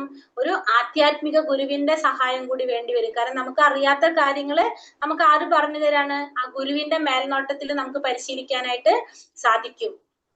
ഹരേ കൃഷ്ണ കൃഷ്ണ കൃഷ്ണ ഹരേ ഹരേ, ഹരേ രാമ രാമ രാമ ഹരേ ഹരേ. വഞ്ചാകൽപതരൂപശ്ച കൃപാ സിന്ധോഭ്യേവ ച പതിതാനാം പാവനേഭ്യോ വൈഷ്ണവേഭ്യോ നമോ നമഃ. അനന്തകോടി വൈഷ്ണവവൃന്ദി കി ജയ്. ശ്രീല പ്രഭുപാദ് കി ജയ്. ഗുരുദേവ് കി ജയ്. നിതായ് ഗൗര ബ്രഹ്മാനന്ദേ ഹരി ഹരി ബോൽ. 7:40 ഹരേ കൃഷ്ണ. ഒരു വേഗം നമുക്ക് പരമാത്മാ സാക്ഷാത്കാരത്തിന്റെ 3 ഭാവങ്ങൾ ഏതൊക്കെയാണ്? ബ്രഹ്മം, പരമാത്മ, ഭഗവാൻ അല്ലെ? ബ്രഹ്മം, പരമാത്മ, ഭഗവാൻ എന്ന വാക്കിന് നിർവചിച്ചിരിക്കുന്നത് ആരാണ്? എങ്ങനെയാണ്? ആരാണ് നിർവചിച്ചിരിക്കുന്നത്? പരാശര മഹർഷി. എങ്ങനെയാണ് നിർവചിച്ചിരിക്കുന്നത്? ഭഗവാൻ എന്ന വാക്കിന് നിർവചനം കൊടുത്തത് എന്താണ്? ഭഗവാൻ എന്ന് പറഞ്ഞാല് ഏതൊക്കെയാണ്? സമ്പത്ത്, ശക്തി, യശസ്, വൈരാഗ്യം, ജ്ഞാനം, ശക്തി, കീർത്തി. അതാണ് പറഞ്ഞിരിക്കുന്ന 6. പിന്നെ അർജുനൻ ഭഗവാനെ ഗുരുവായിട്ട് സ്വീകരിക്കുന്ന ശ്ലോകം ഏതാണ്? ശ്ലോകം 7. ശ്ലോകം 7. ദോഷോ ബഹദ സ്വഭാവഃ പൃച്ഛാമി ത്വാം ധർമ്മ സംപ്രത്യയഃ യശ്രേയസാനിശ്ചിതം ബ്രൂഹി തമ്മേ ശിഷ്യസ്തേഹം ശാതി മാം ത്വം പ്രപന്നം അല്ലെ? 7ാമത്തെ ശ്ലോകത്തിലാണ് ഗുരുവായിട്ട് അർജുനൻ ഭഗവാനെ സ്വീകരിക്കുന്നത്. ഭൗതിക ശരീരം നിർമ്മിച്ചിരിക്കുന്നത് അല്ല, അതിന് മുന്നോട്ട് 2:13 ഭഗവാൻ എന്തിനെ കുറിച്ചാണ് പറയുന്നത്? ആത്മാവിനെ കുറിച്ച് അല്ലെ? ആത്മാവ് എങ്ങനെയാണ് പറഞ്ഞത്? ദേഹിനോസ്മിൻ യഥാദേഹേ കൗമാരം യൗവനം ചര തഥാ ദേഹാന്തര യൗവനത്തിലേക്കും പിന്നെ വാർദ്ധക്യത്തിലേക്കും കടക്കുന്നത് പോലെ മരണശേഷം ഒരു ശരീരത്തിൽ നിന്ന് മറ്റൊരു ശരീരത്തിലേക്ക് പ്രവേശിക്കുന്നു. ഇത് മനസ്സിലാക്കുന്നവർക്ക് എന്തുണ്ടാകില്ല? സംഭ്രമം ഉണ്ടാകില്ല എന്ന് പറയാണ്. ഭൗതിക ശരീരം നിർമ്മിച്ചിരിക്കുന്നത് എന്തെല്ലാം കൊണ്ടാണ്? പഞ്ചഭൂതങ്ങൾ കൊണ്ട്. ഭൂമി, ജലം, അഗ്നി, വായു, ആകാശം ഇതൊക്കെ കൊണ്ടാണ് നമ്മളെ ശരീരം നിർമ്മിച്ചിരിക്കുന്നത്. ജീവാത്മാക്കൾ എത്ര തരാണ്? ജീവാത്മാക്കള് 84 ലക്ഷം. 84 ലക്ഷമാണ് ജീവാത്മാക്കൾ ഉള്ളത്. 2:14 പറയുന്ന ശ്ലോകത്തിൽ അർജുനൻ യുദ്ധം ചെയ്യാതിരിക്കാൻ വേണ്ടി പറഞ്ഞ ഏത് കാരണത്തിനുള്ള ഉത്തരാണ് ഭഗവാൻ പറയുന്നത്? ഭൗതിക സുഖാനുഭവങ്ങൾ. ഭൗതിക സുഖാനുഭവങ്ങൾ. മാത്രാ സ്പർശാസ്തു കൗന്ദേയ ശീതോഷ്ണാസുഖ ദുഃഖതഃ ആഗമാപായിനോ നിത്യ സാംസിദിഷസ്സ ഭാരത. അല്ലെ, ഈ സുഖവും ദുഃഖം എന്ന് പറഞ്ഞത് എന്താണ്? ക്ഷണികമായിട്ടുള്ളതാണ്. അത് വരും പോകും. അതെങ്ങനെയാണ്? നമ്മുടെ ഇന്ദ്രിയങ്ങളാണ് അത് തീരുമാനിക്കുന്നത്. സുഖാണോ ദുഃഖാണോ തീരുമാനിക്കുന്നത്. അതുകൊണ്ട് നീ എന്ത് ചെയ്യാ? നീ അതിനെ അസ്വസ്ഥനാകാതെ സഹിക്കാൻ പഠിക്കാനാണ് ഭഗവാൻ പറഞ്ഞത്. അല്ലെ, അതുകൊണ്ട് ആ ഭൗതിക സുഖാനുഭവങ്ങളെ കുറിച്ച് പറഞ്ഞതിനുള്ള ഉത്തരാണ് ഭഗവാൻ ആ 14ാമത്തെ ശ്ലോകത്തില് കൊടുക്കുന്നത്. ആത്മാവിന്റെ പ്രത്യേകതകൾ എന്തൊക്കെയാണ്? നാശമില്ലാത്തതാണ്. ജനന മരണങ്ങളില്ല. ജനന മരണമില്ല. അജനാണ്. അജനാണ്, നിത്യനാണ്, ശാശ്വതനാണ്, പ്രാചീനനാണ്. ശാശ്വതനാണ്. പ്രാചീനനുമാണ്. കുറിക്കാൻ സാധിക്കില്ല, വെള്ളം കൊണ്ട് നനയ്ക്കാൻ സാധിക്കില്ല, സാധിക്കില്ല. സാധിക്കില്ല, അഗ്നി കൊണ്ട് കാറ്റുകൊണ്ട് ശോഷിപ്പിക്കാൻ കാറ്റിനെ കൊണ്ട് ശോഷിപ്പിക്കാനാവില്ല. ആത്മാവ്. അതൊക്കെ ആത്മാവിന്റെ പ്രത്യേകതകള്. സമ്മോഹം എന്ന് വെച്ചാൽ എന്താണ്? ശരിയേത് തെറ്റേത്. ശരിയേത് തെറ്റേതെന്ന് മനസ്സിലാക്കാൻ സാധിക്കും. സാധിക്കും. അങ്ങനത്തെ ഒരു അവസ്ഥയെ നമുക്ക് എന്ത് പറയാം? സമ്മോഹം എന്ന് പറയാനായിട്ട് സാധിക്കും. സ്ഥിതപ്രജ്ഞൻ എന്ന് വെച്ചാൽ ആരാണ്? ഇന്ദ്രിയങ്ങളെ വിഷയങ്ങളിൽ നിന്ന് മാറ്റാൻ സാധിക്കും. ഇന്ദ്രിയങ്ങളെ നിയന്ത്രിക്കാൻ സാധിക്കുന്നു. പിൻവലിക്കാൻ സാധിക്കുന്ന വ്യക്തി. അല്ലെ, ഇന്ദ്രിയങ്ങളെ ഇന്ദ്രിയ വിഷയങ്ങളിൽ നിന്നും പിൻവലിക്കാൻ സാധിച്ചു കഴിഞ്ഞാൽ ആരാവാൻ സാധിക്കും? സ്ഥിതപ്രജ്ഞനാകാൻ. സ്ഥിതപ്രജ്ഞൻ. അപ്പൊ നമുക്കും ആരാകാൻ സാധിക്കും? സ്ഥിതപ്രജ്ഞനാകാനായിട്ട് സാധിക്കും. ഇന്ദ്രിയങ്ങളെ ഇന്ദ്രിയ വിഷയങ്ങളിൽ നിന്നും പിൻവലിച്ചു കഴിഞ്ഞാൽ നമ്മളും ആരാകും? സ്ഥിതപ്രജ്ഞനാകും. അല്ലെ, അത് എത്ര സമയം പിടിച്ചെന്നുള്ളത് നമുക്ക് കണ്ടറിയാം എല്ലാവർക്കും. ഹരേ കൃഷ്ണ. അപ്പൊ ഇന്നത്തെ അധ്യായത്തില് 10-15 മിനിറ്റ് കൂടുതലായി. ഇന്ന് 2ാമത്തെ അധ്യായം കുറച്ച് കൂടുതലുള്ള ഒരു അധ്യായമാണ്. അത് കാരണം കൊണ്ട് ഒന്ന് വന്നു പോയതാണ്. ഒത്തിരി സ്പീഡിലും പോയിട്ടുണ്ടെന്ന് എന്തെങ്കിലും മനസ്സിലാവാത്ത ഉണ്ടെങ്കിൽ ചോദിച്ചോളൂ കേട്ടാ. കുറച്ച് സ്പീഡിൽ നിന്ന് പോയിട്ടുണ്ട് ഞാൻ. ഹരേ കൃഷ്ണ മാതാജി, ഞാൻ രാംദാസാണ്. വൈകുന്നേരം 8:30 ബാച്ചാണ്. ഇന്ന് 6:30 കയറേണ്ടതായിട്ട് വന്നു. അറ്റൻഡൻസ് വേണ്ടിയിട്ടാണ്. ശരി ശരി ഹരേ പ്രഭു. കൃഷ്ണ. കേട്ടോ. ഹരേ കൃഷ്ണ. രാംദാസ്.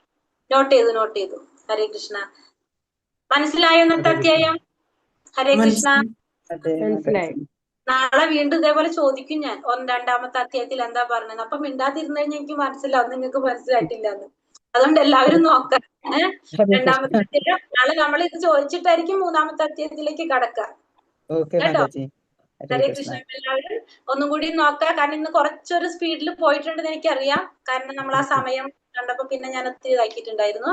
എന്നാലും മനസ്സിലായിട്ടില്ലെങ്കിൽ ചോദിക്കണം. മെസ്സേജ് ഇടാം എനിക്ക് എന്തെങ്കിലും കിട്ടിയില്ലെങ്കിൽ കേട്ടോ. ക്ലാസ്സിൽ കുറച്ച് സമയം കുറവായതുകൊണ്ടുള്ള ഒരു ബുദ്ധിമുട്ടാണ്. രാവിലെ ആകുമ്പോൾ ജോലിക്ക് പോകേണ്ടവരൊക്കെ ഉണ്ടല്ലേ. അതുകൊണ്ട് അപ്പൊ ഹരേ കൃഷ്ണ. ഇപ്പൊ എന്തെങ്കിലും മനസ്സിലാവായിക്കുണ്ട് എന്നുണ്ടെങ്കിൽ നോക്കാം. അപ്പൊ ഇതിൽ നമുക്ക് മെയിൻ ആയിട്ട് പറഞ്ഞത് നമ്മുടെ ശരീരമല്ല ആത്മാവാണെന്ന് ഭഗവാൻ പറഞ്ഞു തന്നു. പിന്നെന്താ പറഞ്ഞു തന്നത്? പിന്നെ അർജുനന് പറഞ്ഞു കൊടുത്തുല്ലേ. നമുക്ക് എന്താണ്? ജനിച്ചാൽ മരിക്കും എന്നുള്ളത് ഉറപ്പാണ്, മരിച്ചാൽ ജനിക്കും എന്നുള്ളത് ഉറപ്പാണെന്ന് പറഞ്ഞു കൊടുത്തു. പിന്നെ ഇതിനെ നശിപ്പിക്കാൻ ആർക്കും സാധ്യമല്ല എന്നൊക്കെ ഭഗവാൻ പറഞ്ഞു കൊടുത്തു. പിന്നെ പാപത്തിന് പറഞ്ഞു ഉത്തരം കൊടുത്തു. എല്ലാം ഭഗവാൻ ഓരോന്നോരോന്ന് ക്ലിയർ ആക്കി കൊടുത്തു. അതായത് നമുക്കുള്ള ഉത്തരങ്ങളാണ് ഇതൊക്കെ. മാതാജി, ആത്മാവിന്റെ പ്രത്യേകതകൾ ഒന്നുകൂടെ പറയാമോ? ആത്മാവിന്റെ പ്രത്യേകത കുറെ ഉണ്ട് മാതാജി. ആത്മാവ് എന്ന് പറഞ്ഞത് എന്താണത്? നാശമില്ലാത്തതാണ്. നാശമില്ലാത്തതാണ്, അജനാണ്, നിത്യനാണ്, ശാശ്വതനാണ്. പിന്നെ അതാ പറഞ്ഞ അതിന് ആയുധങ്ങൾ കൊണ്ട് മുറിക്കാൻ സാധിക്കില്ല, വെള്ളത്തിൽ ദഹിപ്പിക്കാൻ സാധിക്കില്ല, വെള്ളത്തിൽ നനയ്ക്കാൻ സാധിക്കില്ല, അഗ്നിയെ കൊണ്ട് ദഹിപ്പിക്കാൻ സാധിക്കില്ല. പിന്നെന്താ പറഞ്ഞത്? നമുക്ക് കാണാനും സാധിക്കില്ല ആത്മാവിനെ. നമുക്ക് കാണുന്നുണ്ടോ ആത്മാവിനെ? ഇല്ല. നമുക്ക് കാണാൻ സാധിക്കില്ല ആത്മാവിനെ. പക്ഷെ നമ്മൾ ആരാണ്? നമുക്ക് ഇന്നൊരു കാര്യം പഠിച്ചു മെയിൻ ആയിട്ട്. നമ്മൾ ആരാണ്? നമ്മള് ശരീരം, നമ്മൾ ആത്മാവാണെന്ന് നമുക്കിന്ന് മനസ്സിലായി 2ാമത്തെ അധ്യായത്തിൽ അല്ലെ. നാളെ തൊട്ട് നമ്മൾ ആരാന്ന് ചോദിച്ചാൽ നമ്മൾ എന്ത് പറയും? ഞാൻ ശരീരമാണെന്ന് പറയും. അവര് പറയും നമ്മളോട് ഭഗവത്ഗീത ക്ലാസ് നിർത്തിക്കോളാൻ പറയില്ല അവരടുത്ത്. നിങ്ങൾ 2 ദിവസം കൊണ്ട് ഇങ്ങനെ മാറുമ്പോ മാറ്റിക്കോളാൻ പറയും പഠിപ്പ്. ഹരേ കൃഷ്ണ. എന്തെങ്കിലും സംശയങ്ങൾ എനിക്ക് ചോദിച്ചോളൂ, പറഞ്ഞു തരാം. കാരണം ഇന്നത്തെ കുറച്ച് സ്പീഡിൽ പോയിട്ടുണ്ട്, എനിക്കറിയാം. ഹരേ കൃഷ്ണ. അപ്പൊ എല്ലാവർക്കും നന്ദി. എല്ലാവരും സുഖമായിട്ടിരിക്കുക, സന്തോഷമായിട്ടിരിക്കുക. നല്ലൊരു ദിവസമായിരിക്കട്ടെ എല്ലാവർക്കും. ഹരേ കൃഷ്ണ. എല്ലാവർക്കും മാതാജി, ഞാൻ ഹരേ കൃഷ്ണ. മാതാജി 6:30 വൈകുന്നേരത്തെ ക്ലാസ്സിലായിരുന്നു. ഇന്നിപ്പോ രാവിലത്തെ ക്ലാസ്സിലാണ് അറ്റൻഡ് ചെയ്തത്. മാതാജിയുടെ പേര് പറഞ്ഞൊന്ന്. ശ്രീജ അല്ലേ? ഓക്കെ മാതാജി. ഹരേ കൃഷ്ണ. അപ്പൊ വഞ്ചകൽപതരൂപേക്ഷ ഹരേ കൃഷ്ണ. ഹരേ കൃഷ്ണ. പാവനേഭ്യോ വൈഷ്ണവേഭ്യോ നമോ നമ. അനന്ത കോടി വൈഷ്ണവൃന്ദി കി ജയ്. ശ്രീല പ്രഭുപാദി കി ജയ്. ശ്രീല ഗുരുദേവ് കി ജയ്. നിതായ ഗൗരപ്രമാനന്ദേ ഹരി ഹരി ബോൾ. ഹരേ കൃഷ്ണ. അപ്പൊ നമുക്ക് നാളെ രാവിലെ കാണാം. എല്ലാവർക്കും നന്ദി. ഹരേ കൃഷ്ണ. ഹരേ കൃഷ്ണ. ഹരേ കൃഷ്ണ. ഹരേ കൃഷ്ണ. ഹരേ കൃഷ്ണ. ഹരേ കൃഷ്ണ. പ്രണാം.